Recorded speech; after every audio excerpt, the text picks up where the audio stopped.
All right, guys, welcome back. It's time for the final match of the day. In CSGO. As of late, the Brazilian team making a roster change hope to overcome the deficit because the last couple matchups have gone to Na'Vi. Their playstyles are similar. The game's going to be exciting. I'll introduce, as always, on our left side first, Team Luminosity Gaming from Brazil. Crowd's super wild for this one, obviously. We're actually not going to talk to Fo, the new coach with the Luminosity side. Now, you've come over as well from the Gamers Academy program, sort of the Dexterity Fallens program. How much? Games Academy has proven that they're a new project. They started playing CS in very little time. They come here, they can compete with everybody. And I say that Luminosity ourselves all the time. FNX and Taco just proved that with LG. We have some explosive players coming out of nowhere that people can't seem to handle at the time. And you've got experience with FNS and Taco. Not to mention Cold was part of, before the GA, the dexterity aspect of that. So it's a bit of, they've all got familiarity with each other. What's your take so far as coach coming into this? How much, I mean, look, it was pretty ridiculous, a DreamHack winner that you come off of a 0-16 and then make the final. And I know Moses has spoken to the fact that that actually might have been beneficial because it kind of lit a fire under you guys. But how much transition has there been after the boot camp in Europe? We've actually been practicing in Germany, in Cologne a lot. With the bootcamp, with DreamHack, actually, I have to be honest, we didn't expect to get to the finals, especially with the new lineup. It just shows that we have a lot of potential, so that really did light a fire on their players. We're not here to be legends anymore. We're here to win it now. We really want to win this. Yeah, it's something about this lineup changes that Fallen seems to make is that, you know, in some senses people call it, you know, ruthless how quickly he's willing to just change up the landscape of the team, but it seems very committed to winning, and that has to be admired. Something that NA perhaps needs to take note of, building that sort of super team. What are the main differences for you as well now that you've joined into this Luminosity organization? First off, I wouldn't say it's ruthless because they really did take their time with the last two players, Bolts and Steel. It wasn't something that was out of thin air. It was something that we tried out a lot. We really, especially Fallen, they tried every aspect. They tried to make everything work. It just came to a point that at this moment we need it. We're not closing doors on them because we know how amazing players they are. As for me, with the team, it's been pretty well. Like you said, I was in-game leader for Games Academy. We tried something different, or I was a coach and I passed all the strats. So I'm trying to bring that tactical aspect to them. I'm more of Fallen's right hand again. I keep helping him out with different situations, trying to pick up on little differences in the round, and it seems to be working out pretty good so far. As for team chemistry, I mean, the guys, they all play together a lot. Games Academy and Luminosity both live one in front of each other, so we know everything about each other, so it's an easier transition than most, so it's been pretty good. I think results prove that. Yeah, I think that's an interesting point that you guys are that close with the Brazilian counterpart. Okay, so you've brought over the coaching and game leading role. You're going against Na'Vi. You know the history this team has with them. The last best of threes, they've both gone Na'Vi's way. Although they were close, all 2-0. Best of threes have been an issue. What have you guys changed, or what do you guys expect now with this roster? Na'Vi is a formidable team. They have a really similar play style to ours. They like to take it slow. They like to dissect around, try to get those key entrances. I think what's changed is, especially at DreamHack, we used to have a problem with best of threes. Maybe we have a problem with best of ones now, as we got 16-0 by Fnatic, right? But the best of threes, we're pretty confident we can take on Na'Vi. We have to respect them, but we're really confident in our team for this time. I think this time we're going to get our revenge. All right, well, your new lineup definitely shows a lot of punch. I wish you the best of luck. I'll let you go join in. Obviously, you don't quite have to warm up like everyone else, but we'll definitely get you behind the team, and that lets us bring on our next team, because naturally they would like to do some warm-up as well. It's Na'Vi.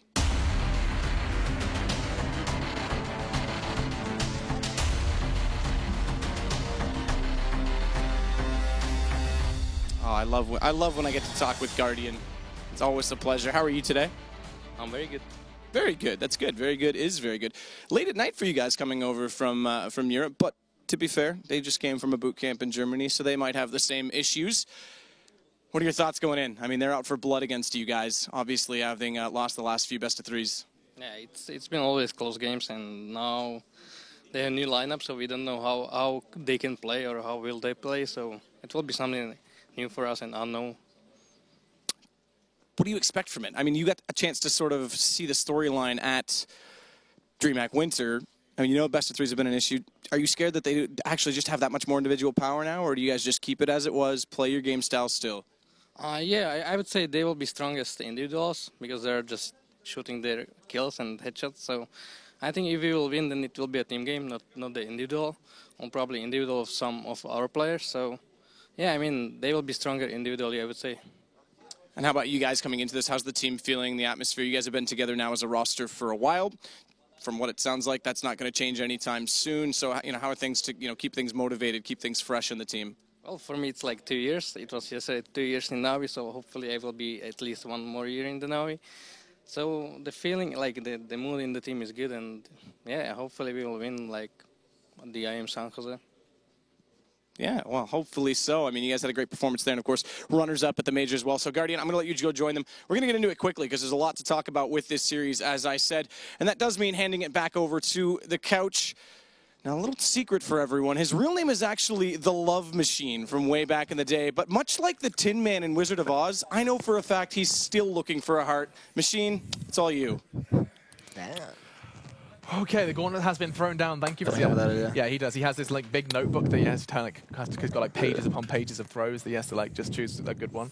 But I want to bring something up there during that interview because that struck me as not jarring, but like a little interesting. It was Guardian just straight up saying they have the stronger individuals. If we're going to win, it's going to be through team play. Now, to me, that was not a surprise, but it's a bit of a kind of a criticism of his teammates as well as himself.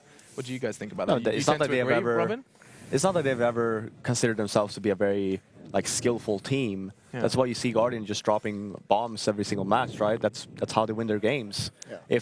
If their team would have been more skill-based, then Guardian wouldn't have to drop bombs all the time. Okay. But you don't really see that. So I mean, he has a point, and it's good to be honest with it as well, because they shouldn't really go and consider themselves as the best individual team. Because if you do that, you're not going to have a good approach to the game. Whereas it's better to be down to earth and be like, well, we're not the best team individually, but we have good tactics. We can actually we run a slow pace. We let Guardian do what he does best. And then the other four, if Flamey has a good game, if Cease has a good game, they work very, very well together. It does feel like that story quite a lot, where it's Guardian +1. I do think that he's kind of being a little bit too humble right there, though, because Seized, Flamey, and I mean Edward are all massive fraggers. Yeah.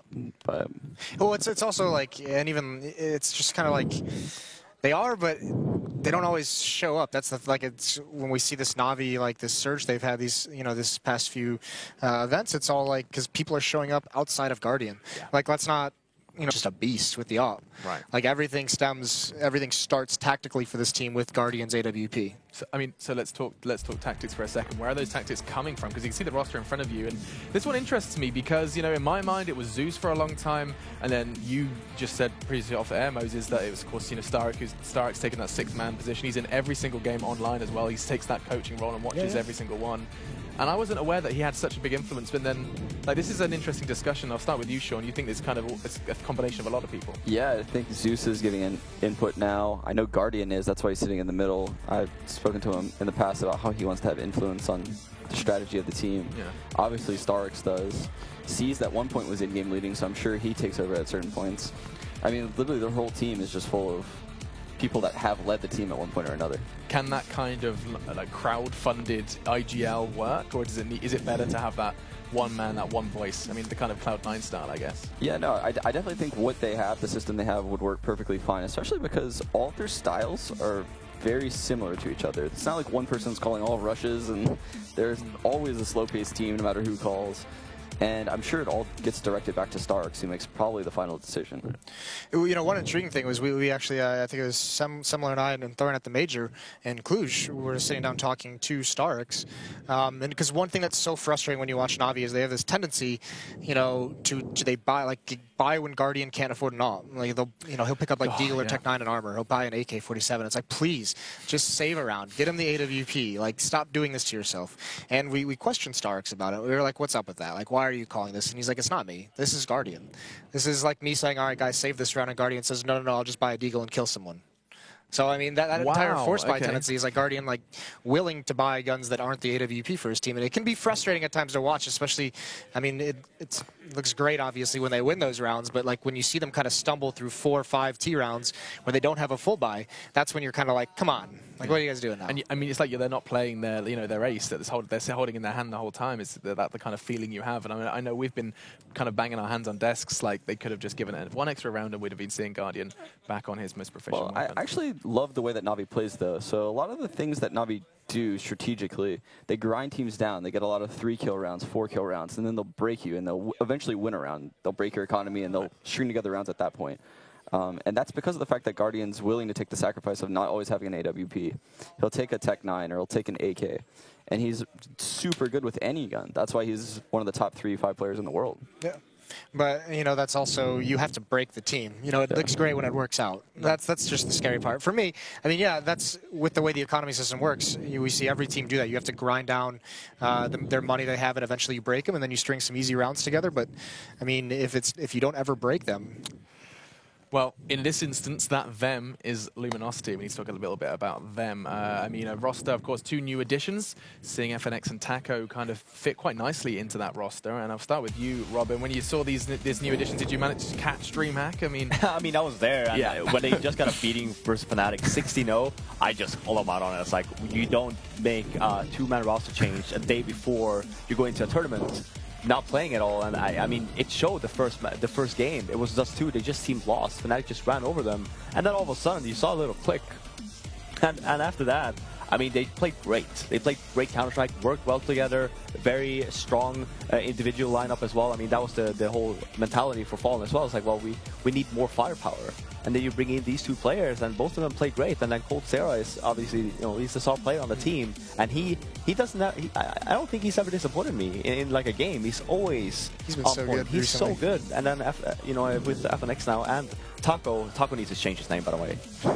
I swear to God. You don't like Taco? I love tacos. wait, so you don't want to taco about his name?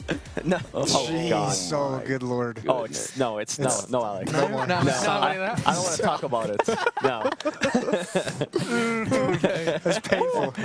I'm sorry about that one. I don't know where it came from. It's really fallen off. It's fallen off. I see what you inferred there. Okay, I've stopped. I'm going to keep doing the entire roster. Apologize to the camera right now. Oh my God. If I keep going, I'm going to get cold. No, okay. I'm stopping right now. Boys, let's talk about maps. We haven't done it yet, and we haven't even had a chance to talk too much about the individuals of, we saw FNX and that. But let's talk about what we're playing, because you mentioned, Robin, Dust2 got 16-0. It was an astounding result for Luminosity to start their DreamHack, and we did see them, of course, recover to get all the way to the finals. We are going to be seeing Na'Vi pick that one up. So they opted to ban Train over that initial Dust2 weakness. Sean? Yeah, it makes perfect sense. Navi's an excellent train team. Luminosity is way too new of a team to be able to split the outside bomb site on Na'Vi, and they're way too new to have an execute on inner. At this point, probably that would beat Na'Vi. So they have to eliminate train. It's their only choice. Na'Vi picks Dust2, very strong map for them, and LG picks Inferno, which is really strong map for both teams. Yeah, LG's going to love Inferno. I mean, that's no surprise, even going back to the previous roster. It's a map they upset TSM on in a best of 1, upset, Fnatic on it. Now they have a good chance here to make that work. I actually like these maps a lot for Luminosity, especially, after Dust2, you look at Inferno, you look at Overpass, they're not, dominant op maps. CT side of Inferno, if you have a good opper, he can dominate that half, but the Terra side, very, very rough for oppers on that map. Overpass as well, another map where it can be a little bit dicey at times. So I think Luminosity got a pretty good pick out of this. Yeah, we could be seeing Overpass for the first time. It's been quite a highly contested ban during the veto system up until now.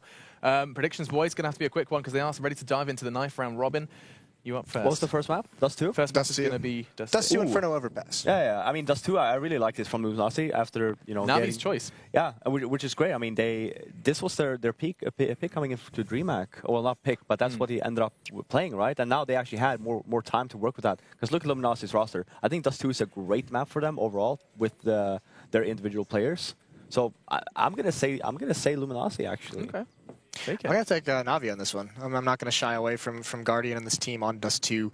Also, DreamHack, let's not take it away. That was an amazing run and performance, but still, can they do it here? I mean, can they do it again? Yeah, for Dust2, I would definitely have to pick Na'Vi. Na'Vi has such a strong Dust2. They'll grind you down with slow defaults across the map. They'll get cat control. And, I mean, their CT side's really locked down with Guardian moving around the map. So. All right, so you've heard it here, guys. A 2-1 split in favor of Na'Vi. We're going to throw it over to our casters, though. There's so much more to be said, and we will do so after map 1. We'll see you then. But for now, it's a casting pair. None other than Anders and Semler for this one. Thank you very much, Alex. And yes, indeed, we are ready here. It's a best-of-3 game between Na'Vi and Luminosity. Semler, what do you think? I mean, 2-1 split there. Only if you're Flaren daring to go for the Luminosity squad on Dust. Sometimes you gotta wish, Anders. You gotta aim high, right? And you gotta hope that Luminosity have managed to fix whatever problems they had on the map. Because the last 2 times we've seen them on Dust 2, they've gotten trounced. So yeah. it has to be here, and I really have to go with Na'Vi. Na'Vi are such a good Dust 2 team, and the points were made by Moses and Shangers both. I mean, they have Guardian. When he gets on this map, when he starts getting when he gets into that gear, he's just unstoppable. He becomes this beast, and then just Na'Vi are so good at locking down T-side, at spreading out across the map, at just finding the weakness in their opponent's defense. I really have a tough time seeing Luminosity come out the gates cold and manage to cold cock Na'Vi. I mean, I do think they have some very strong individual talent on. So, I mean, Dust 2 is a map where you can sort of unleash that. But I don't know. I still think Na'Vi is a very good Dust 2 team, so might have to sort of slightly favor them. But it could be interesting to see if Luminosity are going to be able to sort of unleash all of that individual talent and put some of those people to work a little bit. So if you are just joining us, this is the final best-of-3 for today. We obviously continue tomorrow. A lot of Counter-Strike here in LA right now. And I mean, the map pool as well. Get some Inferno in there, which is an interesting map for both teams. Yeah. And it potentially overpasses the signing map. And those are two solid maps, I think, where Luminosity can actually do some work. I would have to go with Na'Vi here, but I could actually see Luminosity. If they keep their cool, they could definitely bring it back on the next 2 maps and take this series in the end 2-1. I could see Luminosity actually winning. This, to me, is the closest match of the day. It could go either way, and we're about to get right into it. The pistol is about to begin because we've sorted out the knife, and it looks like Na'Vi will be starting on the CT side here on the defense. Luminosity on the T side. And right now, I mean, they have two... It's nothing complicated. Let's just rush out long. We've got the smokes to cover the cross. And this is just a nice way for a Luminosity style. I feel like they've not met anyone yet. So are they wondering? Are they getting suspicious here? They're going to go for a bit of a battle. And Seized will be picking up Fallen first. There's a great kill opening up for Na'Vi. And they're going to fall back and play this one defensively. Smart play so far from the CT side. Yeah, they peaked together as well. So, I mean, they took damage, but still, Seized was able to pick up one of the kills. Now the rotation comes in here for Na'Vi. They have a man on Cat as well. But then FNX comes out of nowhere. 2 shots for him, 2 kills. And now it's going to come down to a man advantage here for Luminosity going up onto this A site. Nice shot from Guardian to take out Fur, though. Brings it back to a 3-on-3, and Guardian is just wrecking them! 3 kills from Cat. Doesn't even let them get up onto the site. There are a lot of headshots, Semler. A lot of headshots all in a row. And it's just as they get up A slope. He's just... Smokes for the cross, and the first one was an awful smoke, and the second one was... Wow, that's a shot from Fallen. The second one was never even thrown, so I mean that's obviously a big problem here. But with that kind of start here, the scout being put into play, Fallen picking up a kill, you've got to wonder what the rest of the round is going to be showing here for Na'Vi. That's a bit of an uncomfortable way to start. Fur is ready with the Tech-9, and at this range, he just might come out on top against the UMP. Yeah, if that UMP pushes through, it'll definitely be touch and go, because the UMP can shred him up close, even if he has Kevlar. It's a great SMG, does a lot of damage to armor. But yeah, that one-shot headshot with the Tech-9 is also a little bit worrisome here. Edward might need to go for a play, though. That's why he's holding so aggressive. He's also trying to listen to hear any kind of step at the top, just get any kind of info at all. And as soon as there is some kind of info that comes in as far as like a cat play, if Guardian spots anybody out here or hears the steps, he might go for that push. Oh, he's got his back turned, and he's going to go down. P250's also a one-shot, and there's the follow-up. Tech-9 Edward going to go down. They just can't do anything except for saving the rifles here. And with this much time left, and with Luminosity still having a couple of pistols left here, I mean, they've got 2 Tech-9s. I might as well go and hunt at this point with the Tech-9s at least. And Na'Vi were really expecting some kind of B play as well. They were really hoping with that stack over there. Guardian pushing in. He was looking towards lower dark. For some reason, Na'Vi were really focused on those halls. Seems like perhaps a little bit of a misread on their part. But what is this fight that's going on? Somebody hit a shot. It's the FAMAS. Yeah, well, FAMAS and what was Fur holding out? The UMP was using the Tech-9 instead, I think. Either way, Zeus, I don't think, is going to be living through this round. Indeed, he'll go down. Seized picking up a kill. They're coming up behind him as well. And I think he survived the round. I'm pretty sure he did. But that must have been close anyway. I mean, here's the replay from Guardian, basically. He was about to check behind the box. But then, yeah, exactly. Edward has to push for something at that point. He has to try and either get into mid and catch the man who just got the M4 off of Guardian. He has to do something there. And so, again, Luminosity getting rewarded for their patience. A question worth asking is when Guardian is pushing middle like that, why aren't the two players in B also pushing upper dark? Might as well make it a sandwich at that point if you're going to have someone pushing middle like that. We do have a bit of an aggressive push here coming out. Zeus is going to go down. Cease with the one follow-up, trying to get the spray on this one saved M4, and he's already got the double kill and almost a triple as well. Taco very low on health. Cold coming in from Catwalk, and he takes down Guardian, but that only leaves us in a 3-on-3 right now. And but now, if they can steal this round back, that would be huge. Yeah, this is nasty. That bomb is stuck over at long, though. They need to actually create some space because this smoke is going to clear soon. Is he actually going to be able to get across? Taco falling, going to be focusing on Cat. He gets caught by Edward. Man advantage now for Na'Vi. They've got an AK, an M4, plenty of firepower to get in here. No nades to make it easier, but then Flamey, no fear at all from him. He just goes right up, takes that fight with Cold, finds him, and it's going to be down to Taco now with 18 HP, the last man alive here in a 1v2, and he's not going to make it. Edward's going to shut him down, and that's what one rifle, when you save that one rifle, that's what can happen. It's in the right place at the right time, and Seas did not miss the opportunity to just wreck Luminosity there. Yeah, the push from Catwalk was just way too delayed as well. There's some weird things going on in this round for Luminosity. His first kill is good, but right now, where the two people on Catwalk, look how far behind they are. Cease is even standing on the box, shooting down on long. You know, he's the most open position you could be having on that A bomb site, and yet the people on Catwalk are nowhere nearby. If they'd been on Cat, then Cease would have got one kill, and then he would have died, and the round would have been Luminosity. So, huge mistiming there from the Luminosity team, actually. That's a really big misplay on their part. That's a really painful mistake, no doubt. And well, now that's going to reset things here, and it just keeps Guardian off that op longer. Because, I mean, that's the main focus. Although, what am I saying? Of course not. Yeah, they just win the round. Of course he's going to have the money for the op. For some reason, I would put Guardian on Luminosity's side. All right, bit of a mind slip there. But Guardian has his AWP, and now things get a little bit rough for Luminosity. Yeah, that's going to put them a bit behind. I mean, they know that they did a lot of damage, and so early in the game, being on the terrorist side as well, they want to keep buying here. They want to keep the pressure on. If they do go for a Cat push, that would actually be a genius call at this point in time. It'd be very hard for Na'Vi to stop it. Guardian, even with all his skills here, he's going to be smoked off and flashed off as well. So, yeah, if they push Cat, it's certainly going to be a bomb plant, and could even be a round win if they can take down Guardian. Yeah, and this is where Guardian's famous for. Holding at Carr, looking at Cross. He's so consistent. They need to have a flash to get rid of him. Their first one going through, extra smoke, and this is perfect. Luminosity, great use of nades to just completely eliminate Guardian from the equation, and now they're going to be able to plant for Cat. They leave players behind to have a bit of a crossfire. They have a way out Luminosity, and now it's all going to come down to Na'Vi getting in here and landing some headshots. But Cold, he's going to take out Zeus. Fair, finds Seized, and this is going to fall apart here for Na'Vi. Unless they can find a kill very quickly here. Flamey needs to find the headshot, and he does. 2 kills for him. They're still in this. But they have no kit, Anders. They have no kit. Yeah, and I think you're right. It all hinges on that at this point. They know that they won't have the time for it. LG, on the other hand, couldn't know that, which is why that push on Catwalk they just did with the 2 people going down was really silly.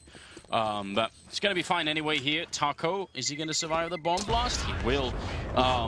So not at all bad here. And he's going to tie it up at 2-2. So sort of heavy competition here early on. But Na'Vi saving the 3 rifles and everything. That's going to give them a bit of a chance going into the next round, including that AWP. Su still hasn't killed anyone, which is interesting. Which is interesting, especially because I put the focus on him. What with Starks calling for Na'Vi now for quite some time, we've seen a good improvement in his personal play. As far as Zeus is concerned, he has been picking up more frags. Bit of a cold start for him now, though. So we'll see if he can basically get his head back in the game. He's got so much experience, Zeus. He's always going to be a threat. But the main thing is that Guardian, he held on to that AWP. Then with the money, he's got Kevlar, he's got a kit. He's a little bit more, he's going to be a little bit more robust. Whereas Luminosity, they have the full rifles, but no AWP for Fallen. So that's a little bit frustrating for him. Well, they made it past Guardian in the middle, and he's not one to be sticking around in the same spot for too long, so falls back towards the A bomb site. You can tell Luminosity setting up. This might be sort of a wall of smoke strat going up to the bomb site here, which means once again, Guardian's position, just like last round, it might be nullified just by the utility grenades. And here we see it coming in. Guardian's already made the call. Rotation is coming through as well. Are they actually going to commit to it? Yeah, they will take the bomb up here as well. Flamey, just so many targets. Guardian going to get the 1 kill. Why are they not stopping this Guardian? Was that a 2-for-1 shot now? Fallen and Fur are going to be left 2-on-5. What a round here. Na'Vi just wrecking LG, and that's going to be Fallen left now. Not a lot that he could do. Yeah, and they're already pre-nading it. They know exactly where he's coming from. But the way that works out with Guardian, I mean, it's perfect. You almost want to criticize Flamey for challenging like that on slope, but all he's doing is he's drawing attention to himself. Guardian boosts up on the boxes, and LG aren't even watching for him. He wrecks 3 of them. I would criticize Luminosity for not taking that advantage. Once you see that there's only one guy there, just all step forward and kill him. There's no chance to get all of you. So I think they were playing too timidly then. Man, it's 3-2.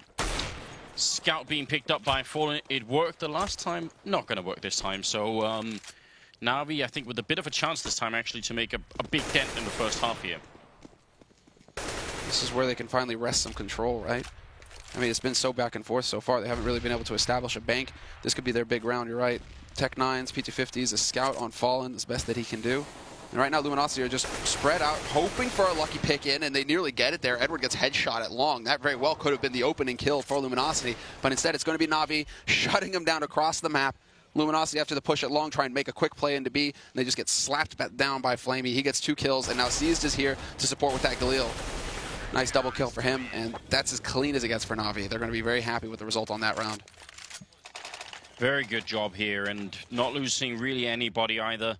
Flamey with a decent bank, and it's not like anybody's really far behind either on money on the Na'Vi side, so I think they're going to be excited about this so far. And Luminosity, that kind of buy leaves them with next to nothing. Even with the bomb plan that previous round, wouldn't have inspired a buy here. So they're going to be in some trouble now. There's a really good chance here for the CT side to really start building a foundation. That grenade going to leave Fallen's ears ringing for days to come. Yeah, monstrous. Straight on top of him. Rotation coming out now from Na'Vi. And they're going to have Guardian in position once again. He's actually he's changing it up, though. He's trying to be unpredictable. So Luminosity, they saw him on the site itself last round. Now he's going to be taking back up the car position with Zeus waiting in Goose. Zeus just laying a little bit of a trap here. And well, I mean, it might be a little bit tricky, but Guardian's just so consistent at hitting the opening shots. What Fallen might do is he might just go straight down into CT here, hope to draw the attention and give his team an opportunity to actually make some progress up Catway. And now Guardian is going to turn into a bit of a shooting gallery. There's the first one. And he could get the follow-up, except that Edward's a little greedy. Good control from Edward anyway. And yeah, you're right. I think Fallen off. Yeah, I think he was trying to make the jump down. A little part of me, Semler, was hoping that he'd make that jump, but die with, on landing. But I don't think you can actually take 17 damage from that. I think it's around the 11 damage mark you're going to take if you fall off there. Yeah, it's not quite there.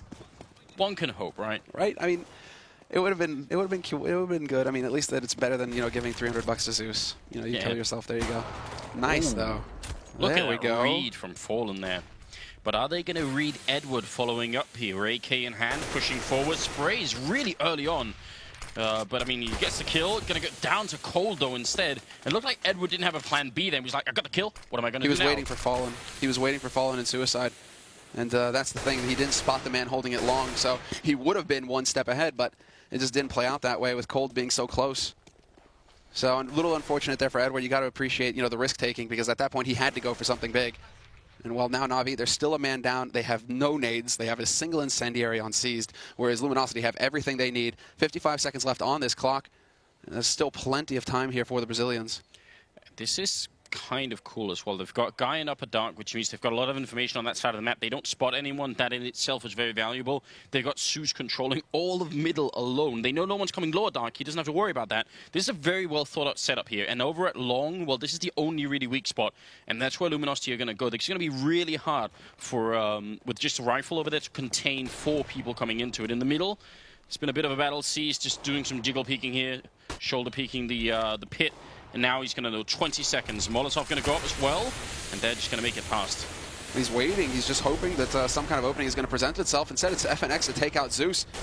And there he's up close with that Galil. If he had an AK or an M4 or anything else, he might have got that kill, but it's not going to happen for him. Instead, it's Flamey, but it's a losing fight. 1v3, retake attempt, and it just doesn't work for him whatsoever. So that initial setup, because they're playing a man down on the Na'Vi side, is so good. What really frustrates me is that once you're in that corner in upper dark, if you just move forward a little bit, you can do that because you know no one's lower dark. Zeus is covering middle, so it's all good. If you move forward and check T-spawn and you see no one there, you can rotate into middle, try and help out Zeus. You know, 20 seconds, they're not going to come running back at that point. It would have been, I think, a better move. So they got some good information, Na'Vi. They didn't follow it through. Now we're into the double-up setup and a 5-3 scoreline here. I mean, Luminosity, once again, showing that they're mentally quite strong. They're not just going to break, even if they sort of lost the initial fight against Na'Vi trading rounds. But now it gets fun, Anders. Now we go into the double AWP setup here for Na'Vi. This is how they change it up. Guardian had money for his, but now Seized has got one as well. And they're just leaving him over on that B site. This is one of those standard tactics for Na'Vi. Once they have the money for it, they put Seized alone, then they get that crossfire set up in mid. No target peeking this time for Fallen either. So really, this is going to turn into a waiting game. And both of these teams are very good at it. You always think Na'Vi. Na'Vi is the first team that always comes to mind as far as, you know, they wait until there's like 20 seconds left in a round to execute. They're never really taking much risk. I mean, Luminosity have a bit of a similar style. As we can see, they're really taking their time hoping for Na'Vi to make the mistake. But it does look like in the end, they're going to have to go for the aggressive tactic. They do have a flash setup, it looks like, for long. Oh, and this is going to be tough on Edward. Yeah, there it Backup is miles away. There's no one on this corner. All on Edward. He has to at least trade. There's going to be Taco's dead corpse landing right on Edward. And still unpleasant, but it's going to work out just fine. Look at the time here. This is something that Na'Vi know very well. 20 seconds, and they got to move quick here. Edward sprays 1, then 2. He's still in the pit. He's got the bomb as well. He finally goes down, but it's going to be way too late. 10 seconds and a 1-on-3 here for Coldzera. And what a great hold. The fact that you think that's going to be when Edward is down. You know, they're going to rain down on him. And instead, it's just corpses, Semler. It's raining men. Guardian is out there. It's like that. What is that? Is it Behind Enemy Lines, that World War II movie where, like, yes. you know, they got the sniper out out in Russia, and he's just, you know, picking people off as they try and jump between the buildings. Jumps That's what across. Guardian is doing right now. It's that headshot, yeah. Good movie, guys, by the way. Go watch it. It is a good movie. But, yeah, that was sick. And Edward just so patient. You know, he could have tried to push forward with the incendiaries. Instead, he fell back because he knew his teammates were up at top long, just watching that long angle.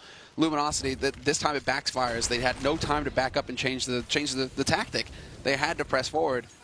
And so now in this round, they decide to really commit. Look at this force buy coming out from Luminosity. Tech-9s across the board with just a single AK on Cold, the one that he managed to save from the last round. They really do not want to let Na'Vi get more than 6 rounds. And they're setting up now for the first B-split that they've tried so far. A little bit concerning that it's only the bomb up in Upper Dark. It's really going to come down to the push here on Slope, and we already see them just getting picked off one after another. A total slaughter.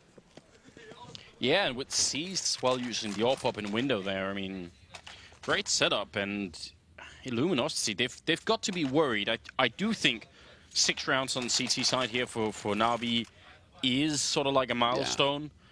Once you get into like 7 and above, you're starting to really have a really good first half here. So I can understand why the Brazilian team would be a bit worried about that, why they would want to try and make sure that that was the end of the ride. But at the same time, now they've put themselves in a very bad position. Economically speaking, you know, we're down to just a couple of pistols and no armor either. How many rounds has Fallen had an op?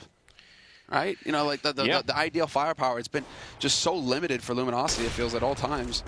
And so, well, here's some of the pressure. Fallen gets down off a catch. He gets the pinch in on Guardian. That's a bit of a surprise. But then Flamey is here to just lock down the doors. He's doing massive damage, and there really isn't a whole lot that Luminosity can do. They're tap dancing all around him, but he's just not going to die. I love that. With the Glock, you know, 1, 2, 3, and then, you know, switch to burst to shut it down, you know. It's like jab, and then just a knockout punch at the end. And great control from Flamey as well. It's like almost in passing he picks up that kill on the man holding the doors. Yeah. Was that an ace as well? I think it was an ace. I mean, granted, it was an anti-eco ace, but still.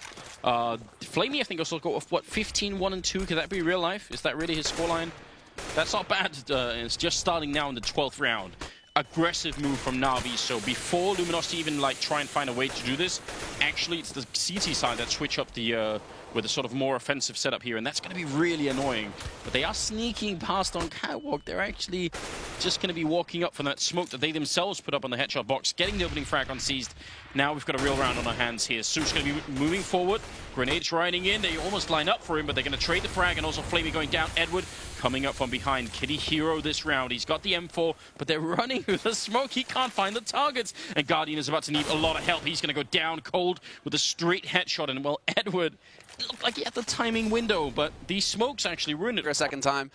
No saving it this time around, and that's got to be so frustrating for Edward as well, because he gets into lower dark successfully, then he pushes up to upper dark. He's like, where they at? Where they at? Let me at him. And all of the action is happening in mid and towards A. He never actually gets in there to have that backstab impact that he was looking for. It was so close every time there, especially in the mid push, but the rest of his team just getting caught out, and C's really aggressively holding that that angle in mid.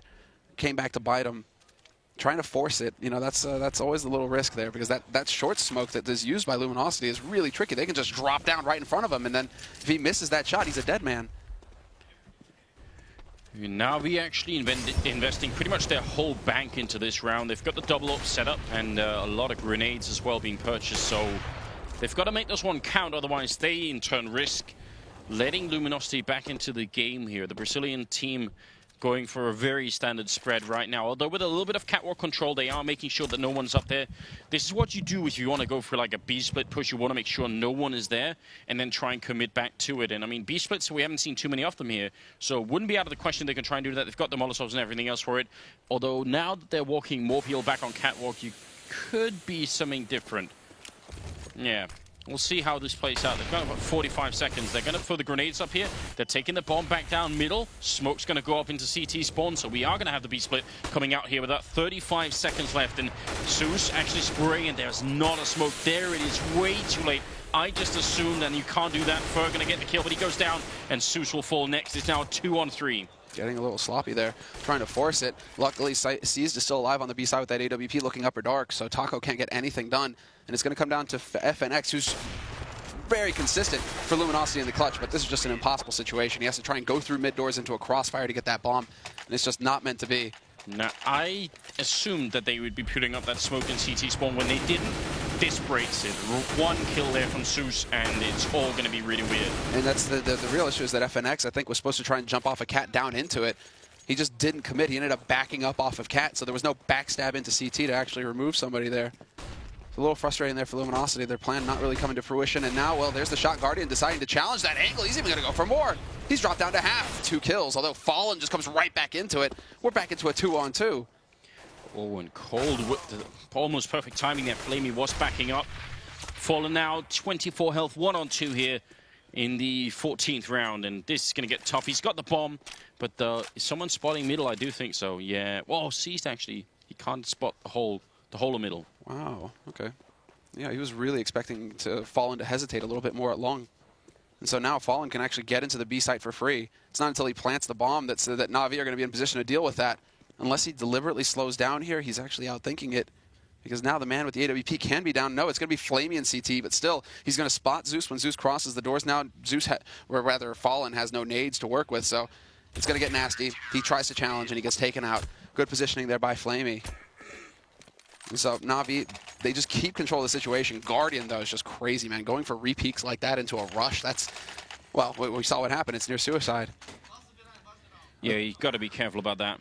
Yeah, well, last round of the half, so this is going to be it. And Na'Vi have a full buy going into it. Once again, Luminosity forced into a pistol force situation. Like, they just don't have the money. And this is the story of the half. They win a round, and then they just lose the following one, and they get reset every single time. It's just been an eternal struggle here for Luminosity in this first half on their T side. Yeah, and I think they actually might have wanted to rush B here, so now they've waited for the grenades. They had Fallen spotting the middle, and he actually even saw that they were just a little bit late. But as they come into the B-bomb side, the Molotov was there. They got to wait now. They're going to go for it. Flamey looking for the opening frag. He's flashed as well. He's going to, well, actually, he's still alive. Now he's going to go down in the back line. FNX picking up a great double kill here with the Tech-9, and this might be their round anyway, in spite of, I don't know, a pretty stacked bomb side there. Yeah, that single man holding in the site. Flamey, wild spray from him. And Luminosity, that's like textbook stuff. They come out of either side of the smoke, so unless you have 2 guys there to just lay down the hammer for Na'Vi, it's going to be really tough for Flamey to just lock them out. So last round of the half, so there's no saving, no bother. You just got to get in and, you know, do it the hard way. But the 1 kill is all Guardian's going to get, and Edward gets taken out by Taco, who just charges out there with the Tech-9. So good call there in the end by Luminosity, basically just a Hail Mary. Like, we need the last round. What haven't we done yet? Just straight up B-rush, go. Yeah, so I think a less than ideal round here for the first half for the Luminosity team. And as most of our analysts were talking about as well, Na'Vi probably favored a little bit on this map too. So yeah, you start to see why. They even I mean, Na'Vi sort of even ended up coming out on top. That initial battle where they just keep exchanging rounds, right? That's so important, and it looked for a moment like Luminosity were going to be able to do it. They weren't. Now we've got Edward as the raid boss here with the Tech 9 and armor build, which is, yeah, quite powerful. Yeah, which is always a lot of fun. Zeus, he's the one taking the hit. He just goes for a single smoke and then seized, usually the nade man for Na'Vi. He's got the double flash and smoke there, so Na'Vi, again, standard as far as they're concerned. This is just them just trying to figure out what the defense looks like. Okay, spotted a man up on catwalk. There's a little bit of info. Now seized. He has that for Buddy in mid. So Na'Vi love to get up here on Cat. Now they're going to set up for it. Double peek, really try and force Fallen off of this angle. And now if they decide to go for the B split, it's going to take a bit longer for Luminosity to rotate around because Fallen would have to run all the way back up around. It's not a quick rotation from Cat straight into mid. They do have smokes to get into B here, so Cold, this kind of play with the USPS is not going to be possible, right? He just wants to click headshots, but the smokes are going to deny it. Now they're actually trapped in here. This is a great strategy from Na'Vi. C's coming out into the middle, and he gets one parting shot, and that's enough to take Taco down. And Cold trying to get back into it here, but it's obviously going to be a one part in favor of Na'Vi. Zeus also taking out Cold, and now things are looking very bad. They are man down. The bomb has been planted, and what is this? Zeus taking down one more headshot there, making it a double kill. Fur and FNX are left. And now, well, a bit of an impossible situation for these guys. It does look like they want to challenge, see if they can get some kind of magical play going on here. But Na'Vi, they're so thorough, they aren't going to make that mistake. They don't need to all be challenging. Guardian going to go for a bit of the risky jump peek. He's just trying to go for the lucky burst shot down. FNX gets challenged, and Fur, he's got the Kevlar, so if he can save that, at least he has that going for him in the next round. But this is just a distraction. He's going to get pinched here. And the knife. Humiliation. I mean, how do you come back from that? But it's systematic with Na'Vi. That pistol round, spread out across the map, then poke around, find the weakness, force the man off of catwalk, and then go for the B split. I mean, it's just one step after another, all falling into place for these guys. It's just, you can watch it all. It's just like poetry. And it's so smart as well with that smoke that sort of prevents that USPS one clicking from happening otherwise. Because if you just try and push in otherwise, there's a good chance you could lose one or two members before you even take a fight. So, yeah, small investment, big result. Triple C-set 75 and also a scout, and we've got someone pushing upper mid, middle as well, all the way up at upper mid actually. FNX Fur playing on the corner here, but look how fast Na'Vi are. They might actually be in the bomb site before this even goes down. Yeah, Guardian finding a shot through the smoke there as well. A little bit frustrating. Fur, he's in a bit. He is here for Cali. He's going to attempt it, but Guardian is having none of it. Not going to find him in the end. Fur instead will find the double headshot, but then Seized gets the punish. That's why you can't jump safely there anymore. It's always a risk. FNX did get the initial backstab in, and he's got the double kill as well, looking for a bit more. Not going to try and commit to it. He doesn't have the kit and no grenades, and he realistically has not much of a clue where the second player. You know, better to win it, but they've done a lot of damage here. And if they can also keep the AK, then they've got a shot for next round. Well, we saw what Seas did with that save them for last round, or last half. So, I mean, if they can get that AK in the right spot, if Na'Vi decide to rush, a good AK spray can completely ruin them. So we'll see how that plays out. There you get a replay of Seized, you know, getting the punish in on Fur. Now it is going to be the buy, no problem at all here for Na'Vi. They know that Luminosity aren't going to go for any crazy risks, you know, with Kevlar or anything. So they decide to go for a couple of SMGs, even staying on the pistol for Seized. This is straight up B rush. Wow, no fear, no hesitation. This is a straight up bully tactic. They aren't really going to get anything done. No, they were trying to build a tower in the middle, you know, trying to see if they can make that work. It's a good shot from Cold either way, but, oh, and actually a second one. Look at the damage being put here. Flamey also dropping a bit low, but you're right. They shouldn't be able to come anywhere close to winning this round. It's a bit frustrating for Zeus, though. I mean, giving up a gun, that is not ideal. That is one of the AKs that gets taken out. The second AK is gone now. So now they have to actually have Flamey or Edwards. Somebody has to go out there and pick a gun up, unless they can hunt somebody. That's another option. Edward is already spreading out across this map, looking to see if he can't find one of the AKs at top mid. Wow, very expensive round here for the terrorist side. They make weird decisions sometimes, Na'Vi. All right, I know it's a... Did Edward get it or not? That's a little bit, that's an important bit of information that we need as well. Doesn't look like it. Yeah, looks like he got picked. So 2 AK saved for Luminosity going into the buy. That's actually fantastic. It is, and they pick up the AWP. They have a lot more utility in terms of, smokes, obviously, but Molotovs as well. We'll see if it's going to work out. Guardian getting the long spawn, and he's not going to get the shot, and actually gets shut down by... And obviously, we're right at the edge right now for Luminosity. They either have pretty much a perfect half from here on out. Or he can just completely run them over them and get into Inferno with a really solid scoreline. So, yeah, it is tough. And Na'Vi, they are a very good team at taking over Catwalk and just rushing out Cat. They have the nades for it, 4 Molotovs, 3 smokes, everything they need for a full execute onto this A site, no problem. And they have the flashes to force Fallen off of this angle as well. So they have all the necessities. Now can they actually just execute it? So there's the first one. That's going to force Fallen to take a bit of a tighter angle here, as you guys can see. It should be a deep flash going onto the site to get Fallen off, to force him back. Or are they just going to rely on Seas to open? Oh, yeah, he's going to be crouching in behind that smoke. That's a bit tricky as well. A lot of pressure in CT spawn. Bomb still up on Catwalk with about 30 seconds left, and that's going to be the opening frag. Seas actually out-opening Fallen. Such a huge kill. That's going to bring it back in a 4 versus 4 here. 25 seconds as they make their way to the A-bomb side. The bomb is going to go down. Default plant, which means... Not ideal. No, definitely not. I'm not a big fan of that bomb plant. That is actually... I mean, they're going to have to stay on the side at this point, Na'Vi. There's no way out. They can't take over Cat. They're still waiting on Long. They might be able to find the pick at Long. That is fair. Holding down there, Seas lands another shot, but he loses his teammate. Flame, he's going to come to the rescue, though. Double spray for him. And the last man alive on Long. He's been spotted, and that is not a fight that he's going to win. Seas will get the job done in the end. And Na'Vi, they win the key round here versus Luminosity.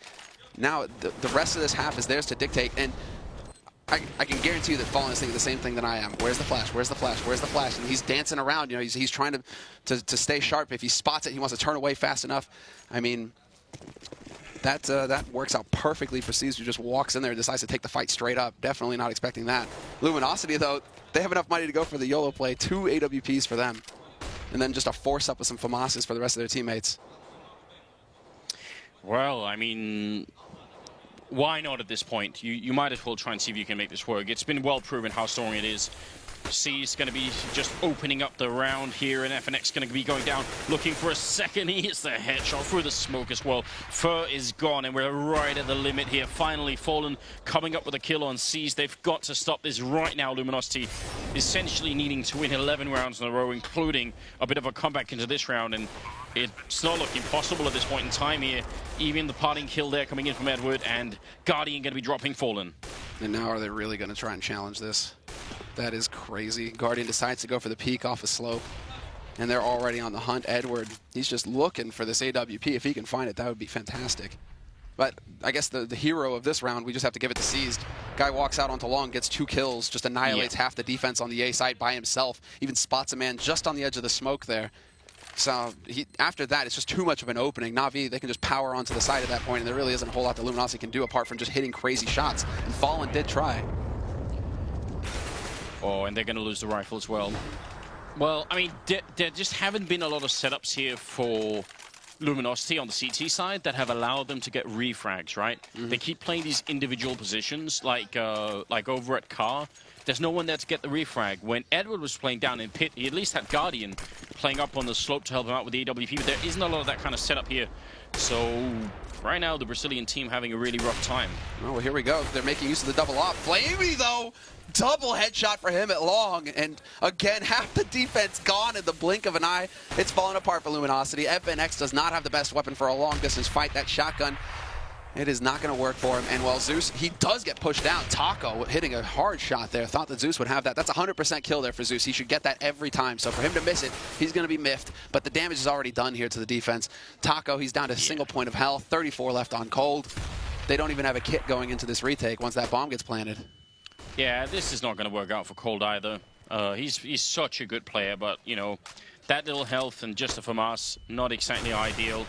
They spot him out. He's going to try and make a little bit of a jump here, but they've got everything working for them. Na'Vi, I mean, it was a bit of a battle at the beginning, but at the end of this game, you could tell they just took over this game. Flamey closing off, and I feel that's appropriate considering what a sick game this guy had. Very, very impressive performance from Flamey. Yeah, end stats there we missed, but I mean, you're talking about that combo when mentioning Na'Vi, right? You know, at the time or earlier in the year it was Guardian, and then when Flamey came into it, now they really have this 1-2 combination punch on Na'Vi. Guardian with the AWP, and that's that lightning impact. That's just, you know, blink of an eye, one of your teammates is dead, and then this guy will actually get like 2 or 3 more if he's allowed to, and then Flamey's there with the rifle. So, I mean, we're obviously just in the first map here. Second map's going to be coming up. Before we get to it, we'll have a bit of analysis time here with Alex and the rest. Indeed we do. Thanks very much, Anders and Semler. So Luminosity have fallen in map 1 in this best of 3, and now we're going to tackle about it. As that was just, I just wanted to come back with that one. I thought you were going to pull the Inferno card as well. I could have gone, what, Are we just recapping the We're just entire- recapping the entirety of the previous segment. But talking of recap, we need to recap Dust 2, because that felt like a map that you guys set the scene. In fact, Moses, I'm going to start with you, because you actually suggested that Veto was quite favorable for the Brazilians. You suggested that this was kind of, it played into their not strengths. this first map. I think the second two maps are going to go much, much better. I mean, we were just talking about the idea of, this is the map they got beat up on 16-0 by Fnatic. Yeah. Why would they let it through? And I mentioned, I think it's just because with this new lineup, you talked about, might have just been too much of a task for them early on. Dust 2 a little bit more lenient in the fact that you can, you can just kind of go into it. You don't need anything super complex or set. Everyone plays it so much. You can pug it a little bit more, obviously. So I think that's just why they took that risk. And I think it was a risk they kind of had to take. And we can talk a little bit about what Navi were doing also right. Sean, I know there's something that you want to kind of discuss surrounding the opening couple of rounds. Yeah, so like I was talking about before the match started, they're super good on these stress buys where Guardian doesn't need an op. And what you saw Navi win the pistol. They got eco'd by Luminosity on the second round, and then they rebought on the third round, which is a pretty big economic decision right there to rebuy in that third round. A lot of pro teams don't do this, and here it is right here where C's the guy who saved that one Colt, ends up getting 2 kills, I believe, and then sprays on another guy really low. It's a huge play by him. Guardian gets caught in a really awkward peak with 2 guys facing 1 cat, and they just secure the round from there. And of course, like, what's what you said, it's a big risk and something we don't see so much of. What's going to happen if that doesn't work out? You've just kind of thrown your economy into a bit of a downward spiral. Yeah, they're forced to double eco no matter what in that scenario, so it doesn't really do that much, but it does affect Guardian's ability to op later on. That's the one thing you're looking at. Yeah, which is something you highlighted at the start. Especially in Dust 2. Like, please just give an op. Yeah. Yeah. Just give an op. And he did. He did perform. We did see C's picking it up as well. Yeah, why not? Dust 2, double map that lends itself to a double op setup. It's just one of those maps, so they make it work. And also, we talked about Zeus had some good performances. Flamey was doing pretty well. We talked about the Guardian show, and when another person around him shows up, that's when it gets difficult. And you can see they just laid it on thick there. It was really, really well done by Navi to open this series up with. Yeah, Robin, would you kind of agree that was less of Luminosity falling by the wayside, more of just Navi playing strong Navi CS? I think it was a little bit of both. Right after the game, you saw instead of doing the typical NA people do, is just give up right after map 1 and go and dig themselves a grave. You saw Luminosity right away. Fallen was walking around, clapping everyone on the shoulders, like, it's okay, guys. Yeah. It's kind of like a gamble for him, right? Where it's like we kind of don't want to play Train. We only had 3 months or 3 weeks after DreamHack to go over some stuff. Train was probably not a priority. They just probably flat out vetoed that right away and just focused on the other ones. Went for a gamble on Dust 2. They probably knew that it wouldn't really pay off that much, so they're not too worried. And you see it there, it's still very calm, very cool and collected. So I think it was a little bit both. It's Navi. Dust 2 is one of their best maps, if Guardian at some point. But it was actually Flamey that was, the highlight for me throughout the map. So coming into Inferno now, I think that's going to be a fun game to watch, because you always have. It's the same with Envy when they won the major after, because it was a new lineup, you didn't really know what to expect. Same thing with Luminosity now, where they had 2 new players coming to DreamHack, didn't know what to expect, ended up going into the final, right, and ended up losing. But now this is the tournament after. This is the tournament where people actually have a chance to go in and say, oh, what did they do good? What do we know? What can we expect from them now, right? So this is a really good test for them as well. Can they come back from being map 1 down and then onto Inferno and potentially maybe even a third map? Yeah, and this raises a kind of an interesting discussion point. Well, 2 things. First of all, you've just mentioned already they've lost the first map, so this kind of best of 1 team needs to really demonstrate that they are a team that are capable of best of 3s. They did so already at DreamHack, as you've touched on, a little more so. But the point I want to bring up is Inferno, and the point that was made right at the start, the pre-show earlier on today, was we were saying these guys have very similar play styles. And I'd like, Sean, if you could just explore that a little more, the way they say, would you say classic CS? I know Henry G's a big fan of the way Navi play. Yeah, they both grind out very slow default rounds where they basically they force the CTs into the most default basic position. So Inferno, that would be maybe a double pit setup, or 1 pit, 1 site, 1 wrap, and then 2 at B. Right. And they'll force you into that setup, and then they'll execute from there with very little time left in the round. And the CTs have to gamble or they just accept the fact that they're going to be in that setup. How are they forcing you into that Control of those areas, and then they'll execute on the sites from there. like a plague? Like Navi just spreads slowly, like creep in StarCraft. Yeah. It's also one of these So they're maps. bringing out other esports titles. I like it. I can do that. I mean, it's also one of these, but I think that Inferno is probably the map that Navi has the most problems with in terms of time. Yeah. You see this again and again on their T side where they just run out of time. Inferno is a great example of that because they run it so slow, right? And Inferno is not easy for any team. Even if you're a fast-paced team, you're still going to have problems on Inferno because if the CTs get the economy, you can't really run any fast strats anyway. So And you can't run slow strats either. If they no, have the exactly. economy. You just have to wait It's out just the brutal. time, right? Yeah, you have this to is- bait out the nades. This is actually a really interesting discussion, right? So there's this whole new timers, blah, blah, blah, and there's argument about smoke, suggesting that, you know, if a CT side's got a good buy, that you're going to have very little time by the time the smokes have, like, completely exhausted, that you actually don't have much time to get the push on. On Inferno, like, what is the counterplay to this? Especially on Inferno, we touched on it before, when you've got two very slow teams and the addition of this kind of getting locked out of sites. What's the call when you can't get into a site? I was just going to say it's a really weird balance on Inferno of being able to pressure points on the map without committing too far to lose players. You have to be able to bait out nades. You have to be able to put pressure on that B bomb site, push them back if they're playing at car, playing at sandbags, at the haystack. And you have to get them to use some flashes, use a smoke early. I mean, what's the time is like that 1 minute mark where if that first smoke comes out, or, you know, bombing smokes from the A bomb site as well. But you have to be able to get some of those out early on so that later on when you want to fall back towards the B bomb site or fall back towards the A bomb site, you know, someone's missing a smoke that could completely ruin your day.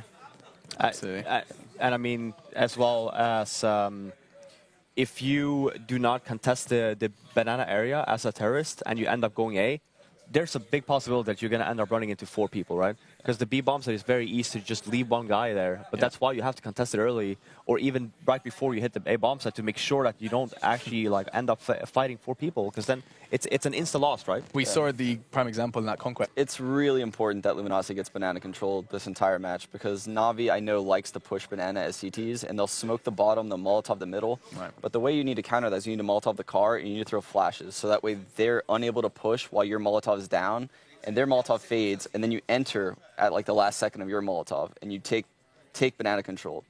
You throw another Molotov at the corner. No matter how much resources it takes, you need to get banana control. There you go. It's all about Molotov's secret to banana control. We're going to push that a little further when we do come back from this video. We, of course, spoke to Luminosity a little later on today. Let's hear what they had to say.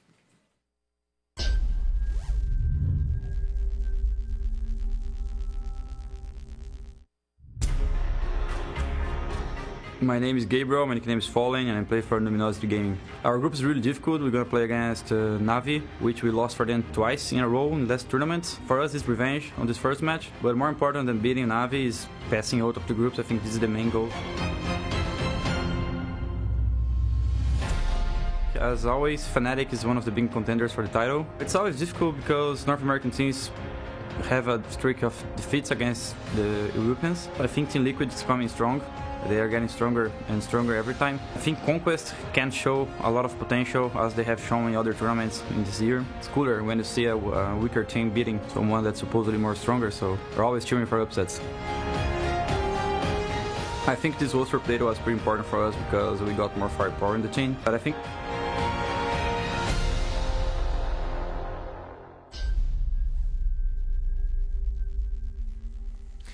All right, so it is map 2 time. Predictions are on the cards, boys. Nice and quick because we've got ourselves a knife round about to start. Sean, where do you see this one going? Are we going to see a third map?